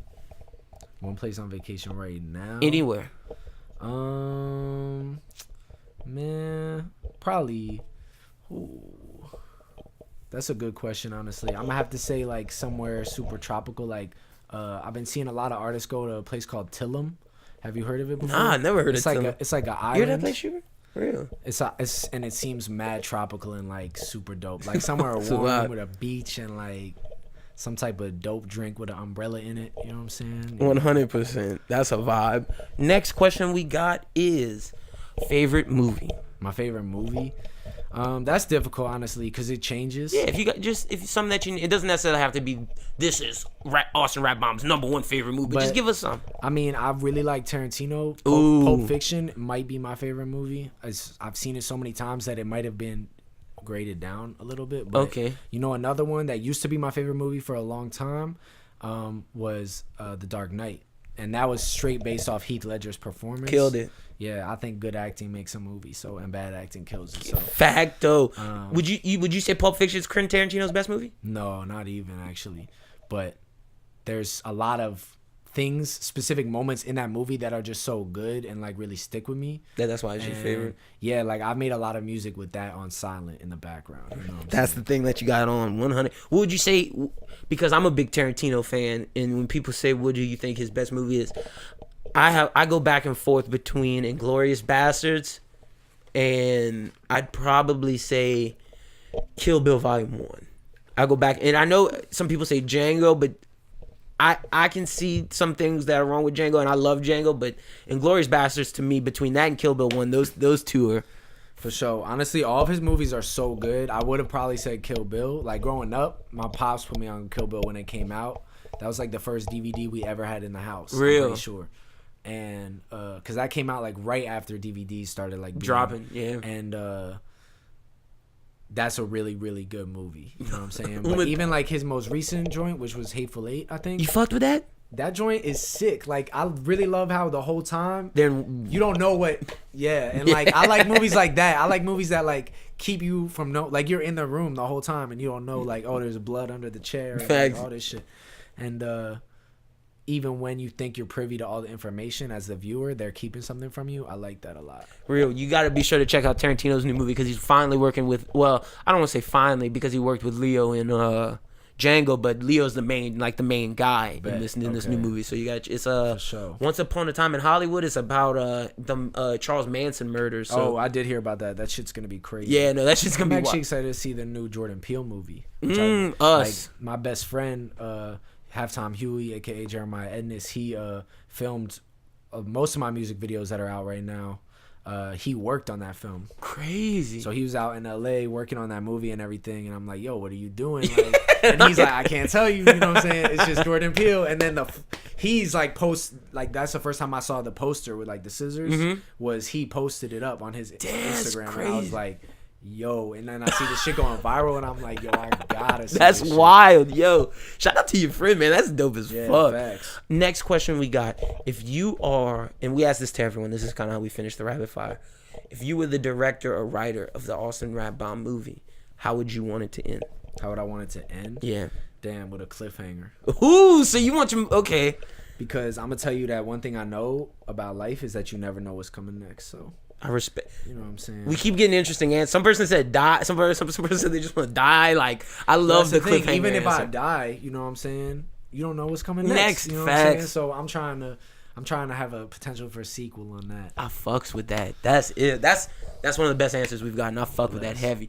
Thank you so much, Austin, for coming on the podcast. I really appreciate it. This has been a super dope conversation. Tell the people where they can find you at on social media. Plug away from music to everything you got going on. Thank you for having me. You can literally Google me and I'll come up all over the place. I'm at Rapbaum, is RAPBAUM on Instagram. Is Austin Rapbaum on Twitter, but rapbaum.com. And definitely check out Soul Sonics. That's my studio company. We got super studios dope in New York, LA, and New Orleans. So we got Soul Sonics, Sound of Sonics LA, Sound of Sonics NYC, and No Beef. That's all my plant-based recipes and a cooking show coming real soon up on that. So Facts. thank you so much for having me on this. You know, it's been a pleasure. Thank you for coming on, man. It's been a long time coming. Shout out to Panda Poppy too. That Sure, your homie. yeah, that's my artist, man. Yeah, shout out to Panda Poppy. I gotta get him on the pod too. He kills it. I'm definitely gonna get y'all linked up. 100%. But thank you again, Austin, for real. Really appreciate it. Now back to you, Lynden and Shubert, for Bros Who Ball.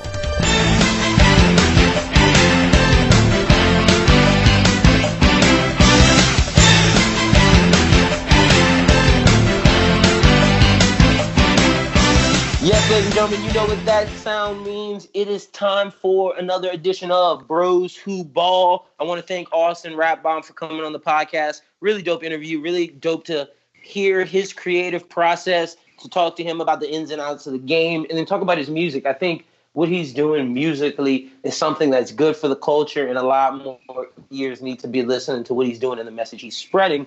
But let me introduce my co-host of Bros Who Ball for the day, the second part of the segment. Shout out to Brooqlyn Camp for being on earlier. What's up, young Shubes? How you doing? Yo, brother? What's up, man? Yeah, dude, shout out to Austin Rapbaum, dude. He's a really cool guy. Yeah, Shubert low-key was at that interview. Yeah, I want to go on that tour bus. That school bus he's making into a tour bus. It's pretty dope, and if y'all want to see the video of him making that bus, you can go to his IG. He listed it, and I'm sure it's on his YouTube because he was promoting that heavy when he was doing that. He's still in the process of doing it, but yeah, you can find all that out on his IG. Dude legit has a school bus in his driveway. It's crazy. Facts. Facts. You can go to his place, and well, you can't. The listeners, I don't know if y'all can, but if you're in New Orleans. Even if you're in New Orleans, because I don't think any random person can just pull up to Austin's house. Yo, just go drive around New Orleans till you see some dude with a school bus in his driveway. Shubert stupid. This podcast is hilarious this week. But nonetheless, yes, Austin has that bus in his driveway. But also joining me and Shubert today, you guys know our boy. Glad to have him on the pod. We've been missing him. What is up, Justin Baptiste, my brother? What's up, man? It feels good to be back. It's been a while, but I'm ready to get into it. Man. It's basketball season. We got a lot to cover. We're gonna ask you about the college realm. We're going to ask you about the NBA. Got a lot to talk about. Like me, Cam, and Brooqlyn were talking about earlier. I know you and Shubert both have y'all's own opinion on the AD stuff. We'll get into that. And also we'll have more coverage coming from Primetime as Charles gives the Pelican perspective with me and Jake Madison. That'll be out later in the week. But before we get to all that good stuff in the basketball realm, it is Super Bowl week. And we would be hypocrites if we didn't talk about it. So, Shubert, what are your thoughts on Rams Patriots? Because I know you're probably going to watch the game, even though I'm not. This is crazy, man. This is the first time anyone's ever has asked me all week about the Super Bowl and what I think about it. Like, nobody in New Orleans is talking about this thing. I don't think anyone's watching it. I think I'm the only person who might be watching it. Bro, Louisiana, we are not fucking with that, bro. But yeah. But before we even get to that, because I didn't talk about this earlier with Brooqlyn and Cam, and I knew I forgot something. Roger Goodell's bitch ass. And let me say that again. You saw, I almost changed my shit to the clown emoji thing with Sean Payton and him, but I couldn't because I was like, yo, I need people to know who this is so I can get interviews still. Nonetheless, that picture is truth. I feel that way. That red-nosed clown picture of Roger. What a clown. Came out and said, "Oh, our referees are human, just trying to cop pleas." And the player said he did. He said he called the players, talked to Sean Payton. Yeah, you talked to Sean Payton after that game because you fucked up and you didn't want it to be known. You wanted to hurry up and soothe Sean over before he exploded and made it worse. It's a damn shame that on Super Bowl week, the most important story still is the blown call. Nobody cares about it. It's still the blown call. Yeah, man. I mean, Gronk apparently made a suggestive comment to a reporter, and that's still flown under the radar. Patriots fans are at Super Bowl media screaming, "We want the Saints. We want the Saints. We want the real champ." Yes, go look that up. That's funny. They said they want the real Vic, and I'm excited. And I see people been hating on Michael Thomas for throwing away his tickets, saying he could have gave it to a Rams fan. Look, Rams people out there. And shout out to my guy Skylar Burkhart, because he was talking some of this stuff too. He came on the pod. Look, you guys cheated. I'm sorry, my guy. That dude has the right to. So you don't think Michael Thomas got the right to be salty? I mean, he's got the right to be salty, man. I was trying to figure out I was trying to figure out what trash can he threw him in. I mean, I was about to go dumpster dive. Like, I mean, jeez. Cool. Do that. But if you're gonna throw away some Super Bowl tickets, man, at least let me know where the trash can's at. But I'm saying, do you? So like I said, some people have been getting on the internet blaming him, saying he was being childish and petty. Yeah, be petty. That's that man's career, and for him and for them not to make the Super Bowl due to some BS pass interference call, that wasn't. It would be different if the Rams just beat them. No, so I don't blame Michael. Do you, my MC? And like I said, Rams, if y'all win this Super Bowl, y'all gonna have an asterisk by y'all Super Bowl forever. Don't the Saints already have one by theirs? Which one? The only one? What you talking about, Withers? What you talking about? I heard that, like, don't they? That was the season after that. Wasn't that Bounty Gate? But I don't know what you talking about, my G. Look, you talking about Bounty Gate is an asterisk by a thing just because we was knocking niggas' heads off. Because of the because in the NFC Championship, you guys were trying to kill Brett Favre. Yeah, hell yeah, get him out of here. I mean, I had no problem with it. I think everyone was doing it. So I mean, I don't even know why there was even a problem. It's just always something with the same thing that people just don't like to see New Orleans shine. And we'll get to more of that later in the show. But I had to get that off my chest. Shubert, what do you think about not Roger Goodell? What do you think about Super Bowl? Who you think gonna win? Because I really haven't been paying attention to the coverage. I think Brady's gonna win, man. I think that, you know, with everything going on, I think the Rams are really going to go out there and try and prove themselves. Mm-hmm. And, you know, that could go their way, but it could also go really badly. You know, you've been hearing Nicky Roby-Coleman already talking in the media, saying a lot. I've been hearing a lot more talk on the Rams side than I have the Patriots side. And that's usually the case with the Patriots. So I think they're going to go in there and do what they do. Tom Brady's going to have him ready to go, and he's going to be Tom Brady. I think that this is really going to be what happens. We've already been hearing Devin McCourty saying that if he wins, he's going to retire. Like, I just have this feeling that this is going to be a big culmination for the Patriots. Like, might be Tom's last Super Bowl. Yeah, no, I agree. Look, if I have to pick a team, even though I'm not watching, I'm picking the Patriots, and I know people are going to say, oh, you're just doing that because of the Saints. No, I'm doing that because what does Bill Belichick do best? He zeroes in on your weaknesses. The Rams have weaknesses. It's apparent. He's going to exploit them. He's going to make Jared Goff beat them. And if they win, it's going to be due to Jared Goff having a big game. It won't be Todd Gurley. It won't be that defense making mistakes. And, like, that defense is going to have to stop that run game because everybody's talking about Brady with the pass. What has been killing teams has been James White and your boy Sony Michel. Yeah, man. They've really been the difference. And James White is just this guy who ends up showing up in the playoffs every year. I mean, he did it last year. He had an underrated regular season because he was killing in the pass game. He was a fantasy dominant. And then let's not forget, Rex Burkhead is healthy. So they're going to have the three-headed monster of Burkhead, Michelle, and White. So we're going to see how the Rams and McVay and Wade Phillips try to stop that. But it's going to be very hard for the Rams to do that. I'm picking the Patriots to win, man.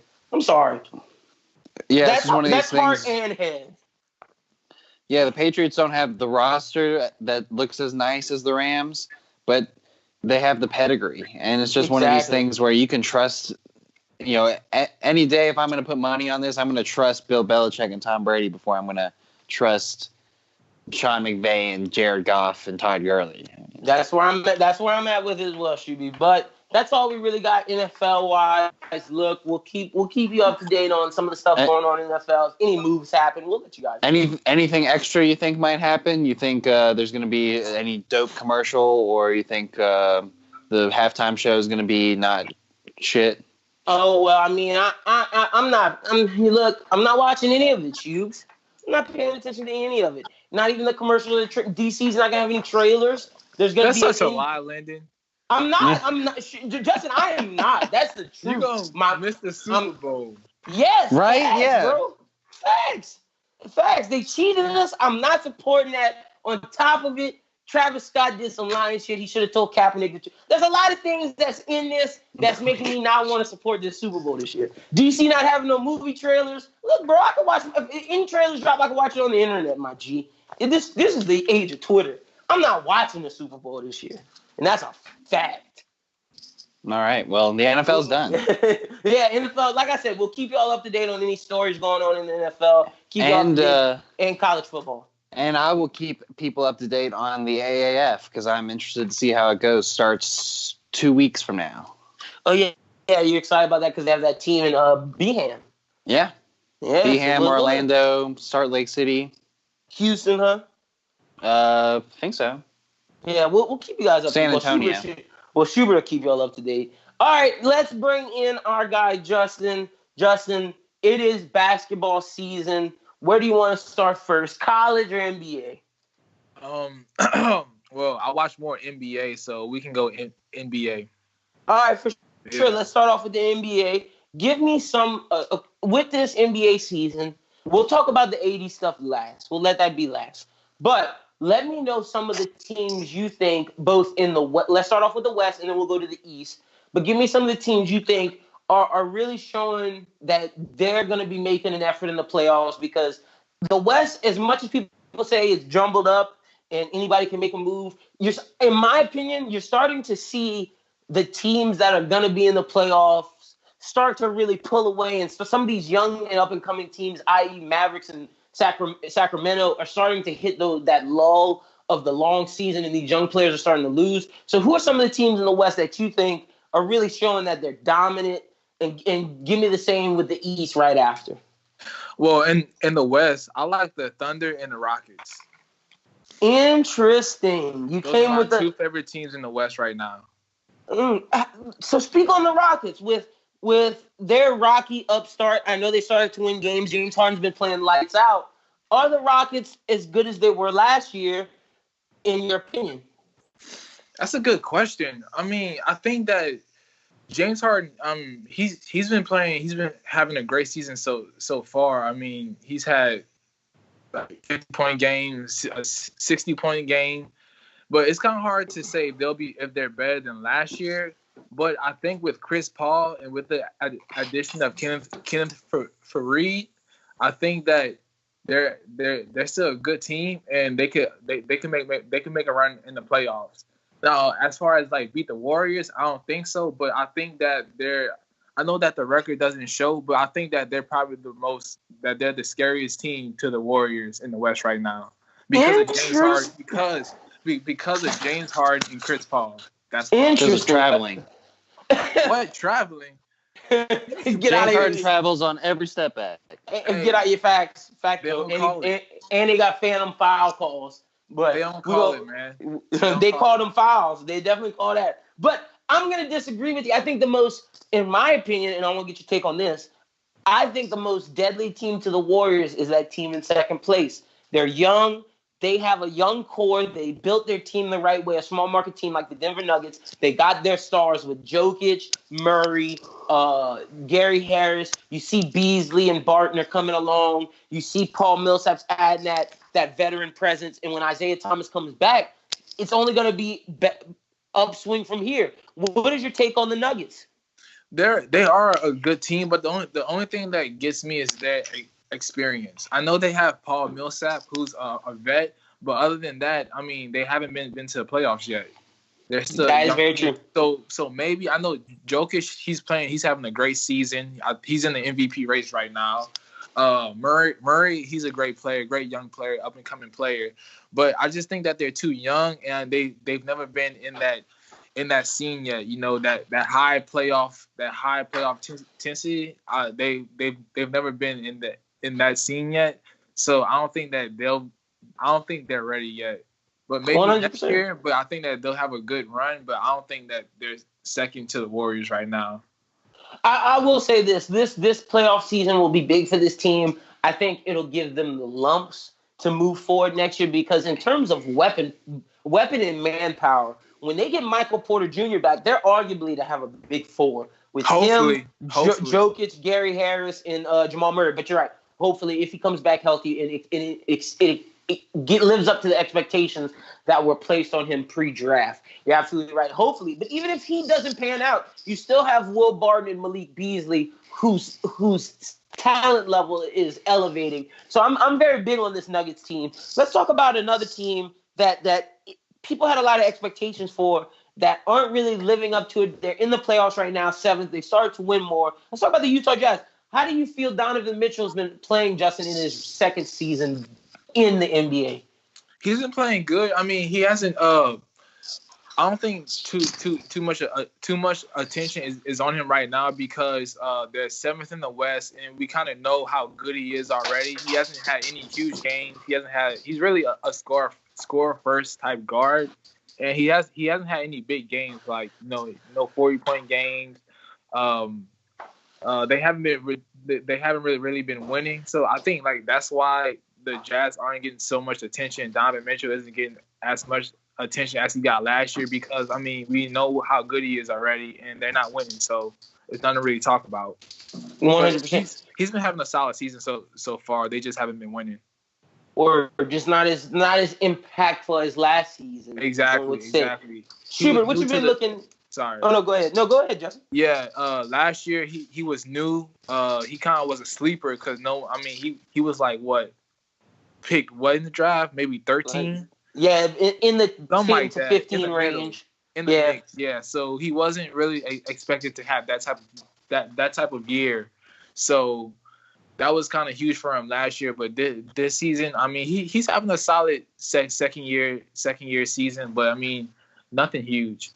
100%. Shuby, what are you looking at in the West that's intriguing you at this point in the NBA season?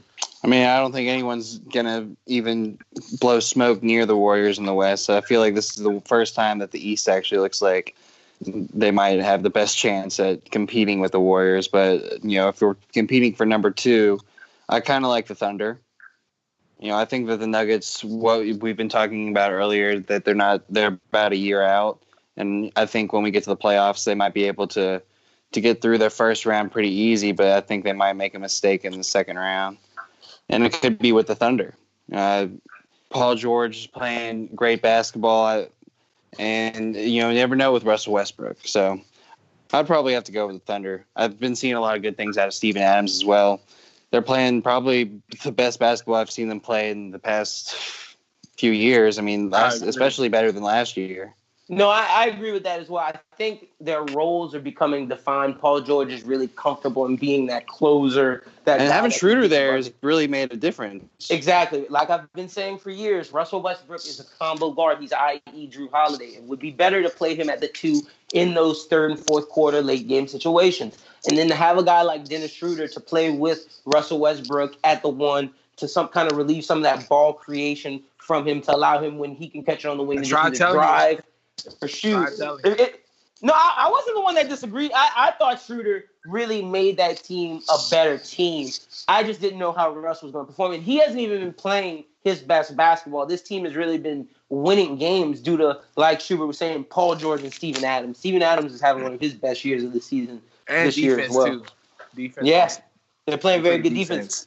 One team I want to mention before we go to the East, I just want to throw a little shade at Justin because we all understand that this week Lynden's getting the you like that. I deserve it this week, Shuby. But right. Justin, I want to throw a little shade at you. What do you think about the Mavericks and their star, Luka Doncic? Hey, I'm not even going to hate, man. Luka is the truth. Luka, I'm not even about to hate. I'm not even about to downplay his play. This guy has game, man. I'm sorry for ever doubting him.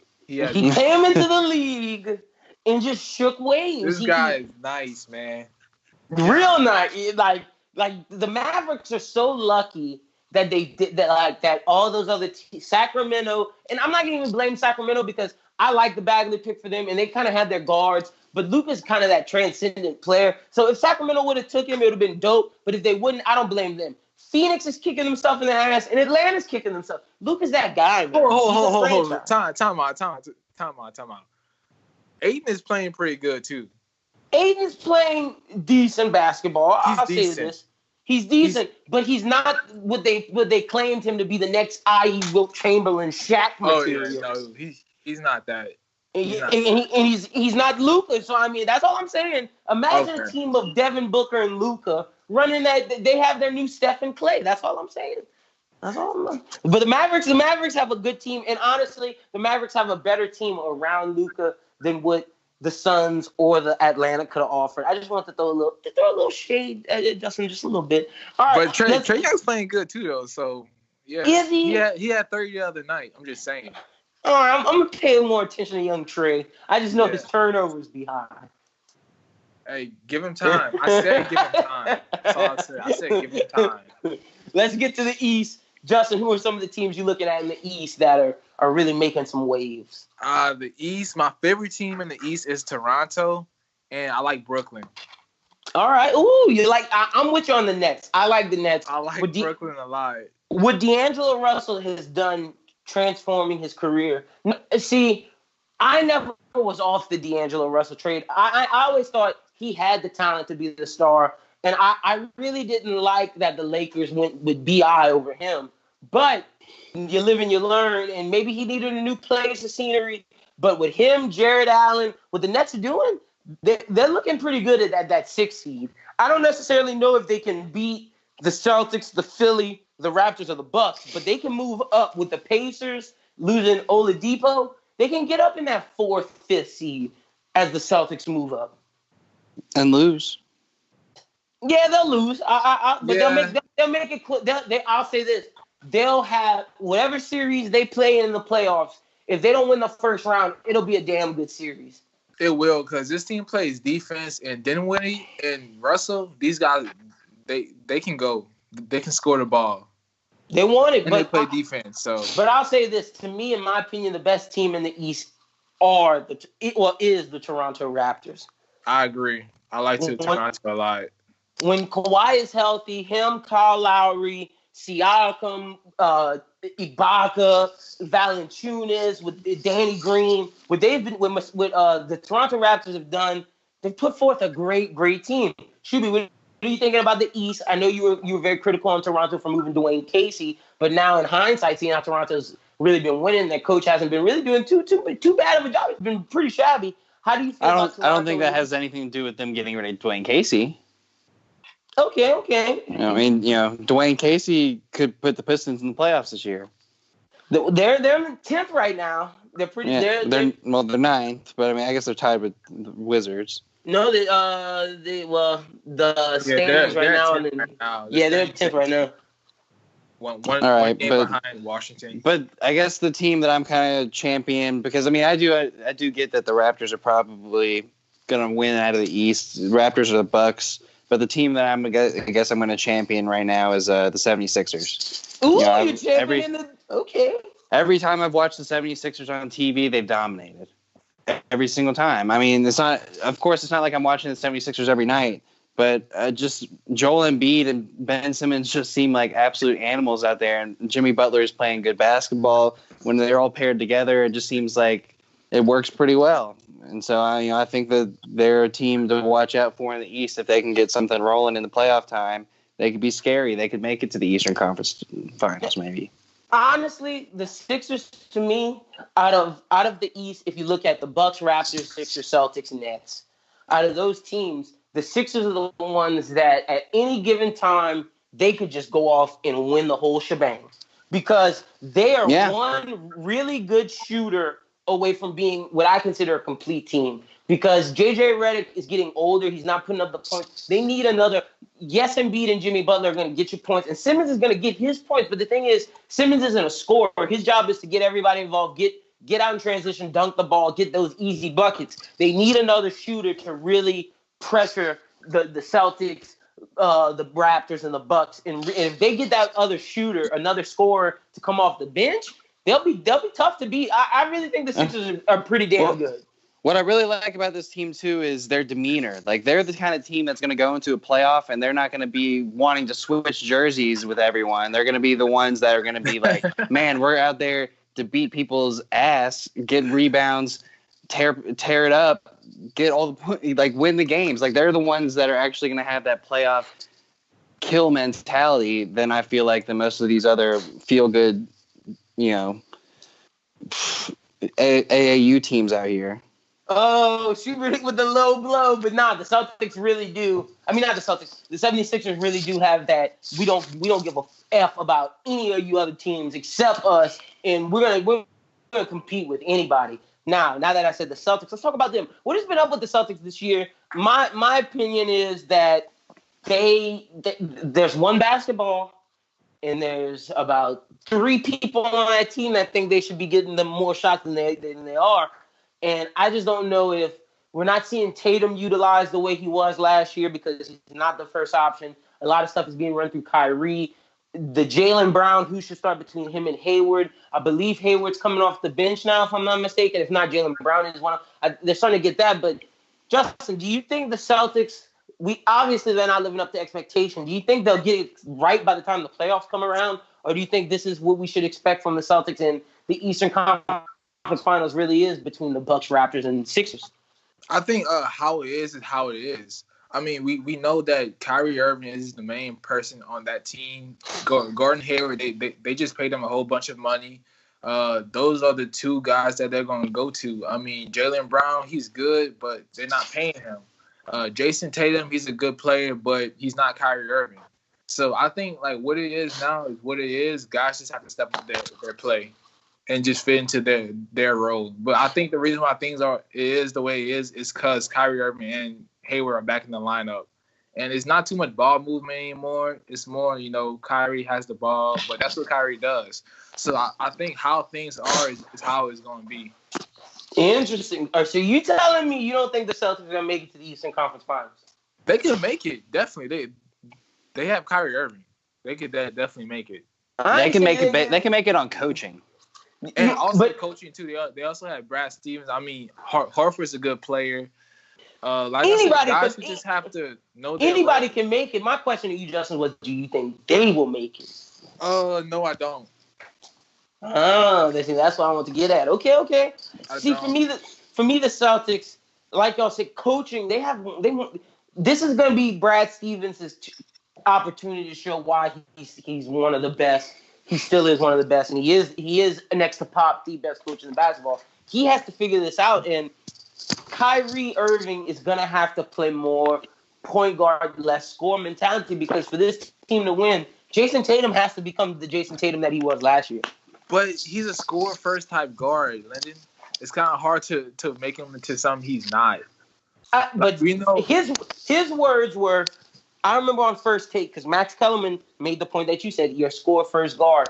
How do you think you're going to get people involved? And he said, I can show you that I'm capable of more than just scoring first. I can get my teammates involved. And if that's the case, for them to win, Kyrie's going to have to do that. It can't just be the me show. Jordan even understood that. That's why Scottie Pippen became so involved, and that's when the Bulls started to win. You can't do it by yourself. And for them to win, he's going to need Jason Tatum to get 20 or so points. Like, that's why he's going to need Jason Tatum to be what he was. For sure. Because if not, they're not going to win. Yeah, the only like if they have to play the Bucks, then they could definitely beat the Bucks to make it to the Eastern Conference Finals. But if they have to play Toronto, I have Toronto over Boston. Same, I do as well. And at this time, I have the 76ers, like Shubert.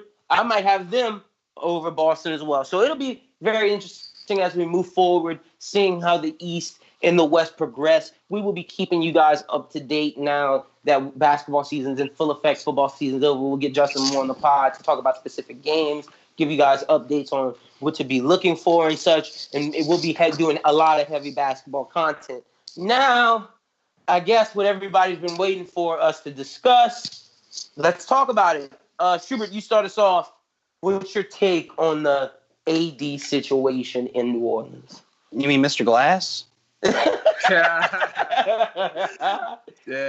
Yeah, man. Bye. Can you be gone next week? Talk, bro. So, the Pelicans had a game tonight, and in the initial video of the announcements, the lineup announcements, they did a full team picture without him. So I think that he's going to be gone next week. Well, they also said that they are not trading with the Lakers if the package is what it is now. They're not doing it. Woj reported that the Pelicans have no intention on dealing with the Lakers. So yeah, man, it's been 3 days. But I'm saying I don't think it'll be till. I think they have to wait till after the trade deadline.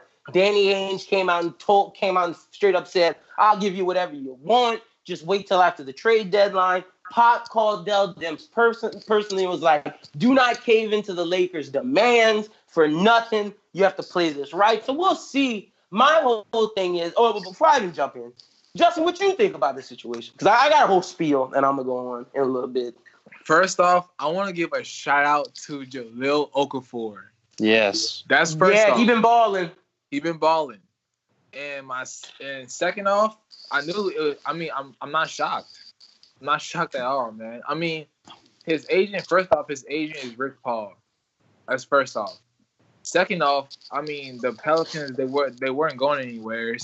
They wanted to sign him to a 5-year max contract deal, 5 years in New Orleans. Like I didn't see him making any progress to trying to win. They had a good team, but it wasn't a championship team.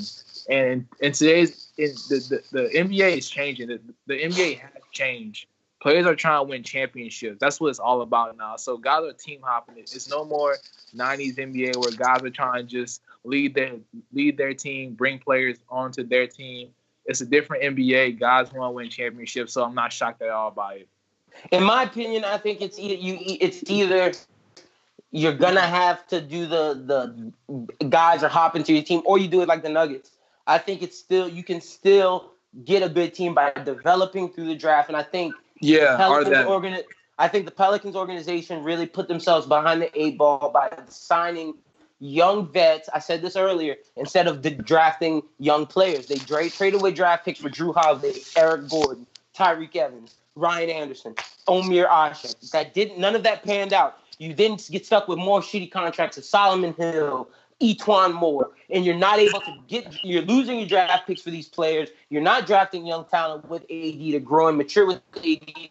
So you have these rookie contracts, and then once the rookie deals are up, you can either sign them to longer contracts or trade them to get new picks or to get new players, and then keep the cycle going like what Denver did. Instead, you're trapped with these injured players who keep getting injured and are worth this amount of money, and you keep paying more and more, and then you don't have enough money but to sign AD or do these small moves like get Alfred Payton or Jalil. You do these little moves, and then when you feel like your back's really against the wall, you try to make a home run swing with DeMarcus Cousins. It doesn't work. You try to make a home run swing with Mirotic. It works to get to the playoffs, and then the next year in the offseason you sign Randall, Payton. Everybody's injured. AD's fed up. He leaves. He's injured. He is as well. There's a lot of shit but I blame this whole situation on the organizations in New Orleans, starting with Mickey Loomis, starting with Dell Demps, and then Alvin Gentry can get some of the bottom of the blame. But Mickey Loomis has to make a decision on whether or not I'm going to stay with the Saints or I'm going to really get committed to this basketball stuff. I don't think it's the latter. I think he should stick with what he does best. He knows football. He doesn't know basketball. Gail Benson has to really take control and say, look, I'm going to hire somebody who knows basketball to be the president of operations, get rid of Dell Demps, and then start this whole thing anew. Pelicans fans, take a deep breath. I don't think we're in that bad of a position. Losing AD is it might be the best thing for us. It really might, because I said this earlier in the pod. I think AD has transcendent talent. He's a number one alpha male when it comes to talent. Whoa. When it comes to talent. Let me finish. That's why I said let me finish. When it comes to talent, he's number one. But when it comes to personality and leadership and being able to be that guy that can do it with nothing, he's not that. He's going to be shine more as a number two. And for this team and small market teams, you need that guy who's like, I'm going to go out and get and win this for my team. Now, moves I think are possible. Knicks, but that all determines on Porzingis, how healthy he is, how much we think in return. So Knicks is possible. Kevin Knox getting that first round pick as well and turning that into Zion or RJ Barrett. That's a good look for the Pels. Also, the Celtics, I think the Celtics is the best move. You wait till after the deadline. You trade to the Celtics. You get a Jason Tatum, a Marcus Smart, and a pick, or a Jason Tatum, a Marcus Smart, another player like a Rozier and a pick, something along those lines. And then that's what you go moving forward. With a guard like Jason Tatum, that pick, if we get the first round pick, let's say it's whether or not it's Zion, RJ Barrett, you mix that in with Drew Holiday, Jahlil Okafor, Frank Jackson. That's a solid team moving forward that can be built around Jason Tatum's the star, Drew Holiday is his backup, and then we have these other Duke players as they grow into their own and potentially become stars or role players. Shubert, what moves that the Pelicans can make that you think is the best outcome? Because I don't think the Lakers moves, and I think everybody and their mother at this point knows the Pelicans would be stupid to trade with the Lakers. I mean, I think you've took pretty much all the options. The Knicks have some good offers that they could give out. I mean, anything. If the Knicks gave you their pick, that's what you want, because at the end of the day, this is a really valuable draft. If you can get, and the Pelicans are already at a point where they're going to be in the lottery. If they can get two top 10 picks, that could turn into a star and a really serious role player. I'm thinking Zion and Romeo Langford. Yeah, I mean, that would be nice. Yeah, so I mean, no matter what, if the Pels end up with either going with the Knicks deal or the Celtics deal, that's what I prefer. I'm not really with trading to the Lakers. And like was reported today, what Woj said, the Pels aren't interested either. Alvin Gentry, Shubert, after that game, got really fired up and was like really upset that people calling the Pels a second-rate organization. It was like, I've been in a second-rate organization with Donald Sterling and all that. For you to say the Pelicans with Gail Benson second-rate is bullshit. He just got off the mic at a press conference. Dang. I mean, good for him. Man. But he might get fired, so. Yeah, that's what I'm thinking. You never know the NBA, man. Guys get fired in the middle of the season, before the season even starts, at the beginning of the season. You just never know in the NBA. And the Pels really need to make a real hard look at itself and make major changes from Mickey Loomis all the way down to Alvin Gentry. Whether you keep Gentry or Demps, it's up to the Pels. What's up, brother? Real fast. Like, I've heard someone would have like a little skeptical idea about who the Pelicans should get as a coach. They said they should get Tom Thibodeau. What do you think? Oh, I don't want Tom Thibodeau. What would I you want think Mark of that? Jackson. Mark Jackson would be interesting. I would if I could have my go-to GM and coach, I would like either David Griffin and Mark Jackson, or I would like I'm of the mind that Sam Hinkie made Philadelphia what it is today. I wouldn't mind if Sam Hinkie came to the Pels as our GM, or at least as a consultant. There's some people but like Mark Jackson would be a great coach. I'm trying to think of another good coach. Bring back David Blatt. No, God, no. If you could convince Jeff Van Gundy to come out of retirement, I wouldn't mind Van Gundy. I know some people think I'm crazy for that, but Coach Cal. No, Jesus, we're getting away from Kentucky. He's a college coach. Coach K. No, that'd be crazy. He had a chance in the NBA. He's a college coach. Facts. Justin, and speaking of college, that's enough AD talk. You'll find more of it out on primetime later this week. Justin, talk to us real quick. Are you up to date with the college basketball at all? I watch it here and there, but I mean, I work for UL, so I'm really just always watching them because we have games on the same. And you keep up with the Sun Belt. Yeah, exactly. Is UL looking good this year? Oh yeah. With the 13-7. I mean, last year we were better, but I mean, we're still trying to find our way. We got a new team, so we're still getting better. 100%. 100%. LSU keeps winning. You can find out more about LSU basketball. Primetime dropped a thing today with Cody Warsham. Shout out to Charles. You can find out all of that. Look, there's no point in doing it. You like that this week. The you like that is to us, fans. You understand? I'm not going to talk to myself in third person and me or Shubert. Shubert is in this you like that. The only person that doesn't get the you like that is this week is Justin, because Justin called the AD thing. But look, honestly, I like to flip it on AD. AD, do you like that you won't eat seafood anymore? You won't have a loving environment like New Orleans? You're going to go and be LeBron's second or third wheel and get bashed by the media. Your legacy won't be the same. AD, did you like that? That's how I'm going at it, QB. AD, do you like that? Bye, Mr. Glass. Well, AD, I wish you all the best. I wish you all the best. I hope everything goes good for you. All right, that's it. Mr. Glass. I'll be the good guy. Well, ladies and gentlemen, that's pretty much all we have for our show this week. You guys can follow Austin Rapbaum at his Instagram and Twitter that he said earlier in the episode, or you can find it in the description of this podcast. Where you look at the description, you can find it there. Be sure to follow Brooqlyn and Cameron at Where's Brooqlyn At on Twitter and IG for Brooqlyn. Follow Cameron at _CamJam_ on Twitter, and at Captain Comerica and CJ Design. That's his art page on Instagram. Justin and Shubert, tell the people they can find you at on IG and Twitter. Starting off with Justin. You guys can find me on all social media, Justin Baptiste 22 and TraysandLace.com. This is my basketball blog site. Read and subscribe. TraysandLace.com. Be sure to check out Justin's work, man. Keeping everybody up to date on basketball on the written side of things. Super dope articles from time to time. Be sure to follow him and subscribe to his website. Shubert, tell the people they can find you at on social media. You can find me on all platforms, Twitter and Instagram, aShubert14. And be sure to listen to Bros Who Binge every Friday. This Friday is going to be crazy. We're going to spend 25 minutes speculating about a summer release date in 2 years. Look, Batman news, baby. We got inside information. James Gunn's coming to DC with Suicide Squad confirmed today. Got the release date for that. We got a lot of hot stuff, baby. Bros Who Binge is gonna be popping this Friday. Shubert hating, but he knows he's excited to talk about Batman.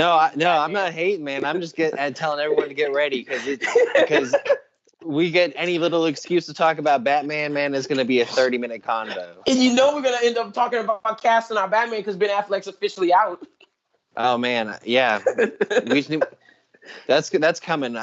Top 3. It's coming this Friday on Bros Who Binge. Be sure to check that out. Ladies and gentlemen, you can follow me at Berlin Down on Twitter, at Lynden Burton II on Instagram. That's Lynden Burton II. Be sure to follow Bros Who Think at Bros Who Think on Twitter.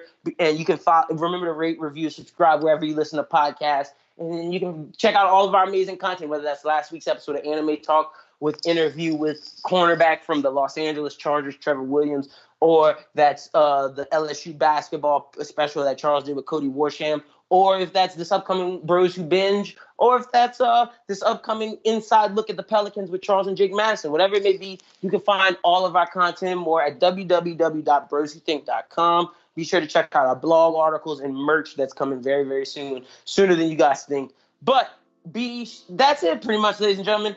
But for Justin, for Shubert, for Brooqlyn, for Cameron, for Austin, my name is Lynden. You guys have a great weekend. Be safe. Come back to us next week as always. Listen to us, kick it, talk to our friends, and more interviews. But for the whole gang, you guys, we want to hope you guys be safe and have a great weekend. But peace. We gon' light it up and let the smoke fill up the room.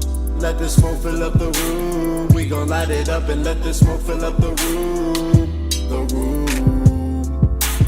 We gon' light it up and let the smoke fill up the room. Let the smoke fill up the room. We gon' light it up and let the smoke fill up the room. The room. We gon' light it up and let the smoke fill up the room. You know what it do, and I'm chillin' with the crew. About to roll a few, super glue, and some lemons. Every time I get it, all my homies finna get it. If you with it, then I'm with it. Just slide through my section. So electric, how we connected. It's so eclectic how we matching all the best. And the selection look impressive like some veterans. What it is, we gon' light it up and pass the draw around the stoop. Got that sweet perfume that could put you in the mood. Roll a dude, blow some fume, now we flow in. I ain't talking about no buoy in the ocean. Mind open, let your thoughts take control of the ride. Yeah, we high, but we never get too high. Just enough so we got eyes, sunrise from the moon. The rarest hue. We gon' light it up and let the smoke fill up the room. Let the smoke fill up the room. We gon' light it up and let the smoke fill up the room. The room. We gon' light it up and let the smoke fill up the room.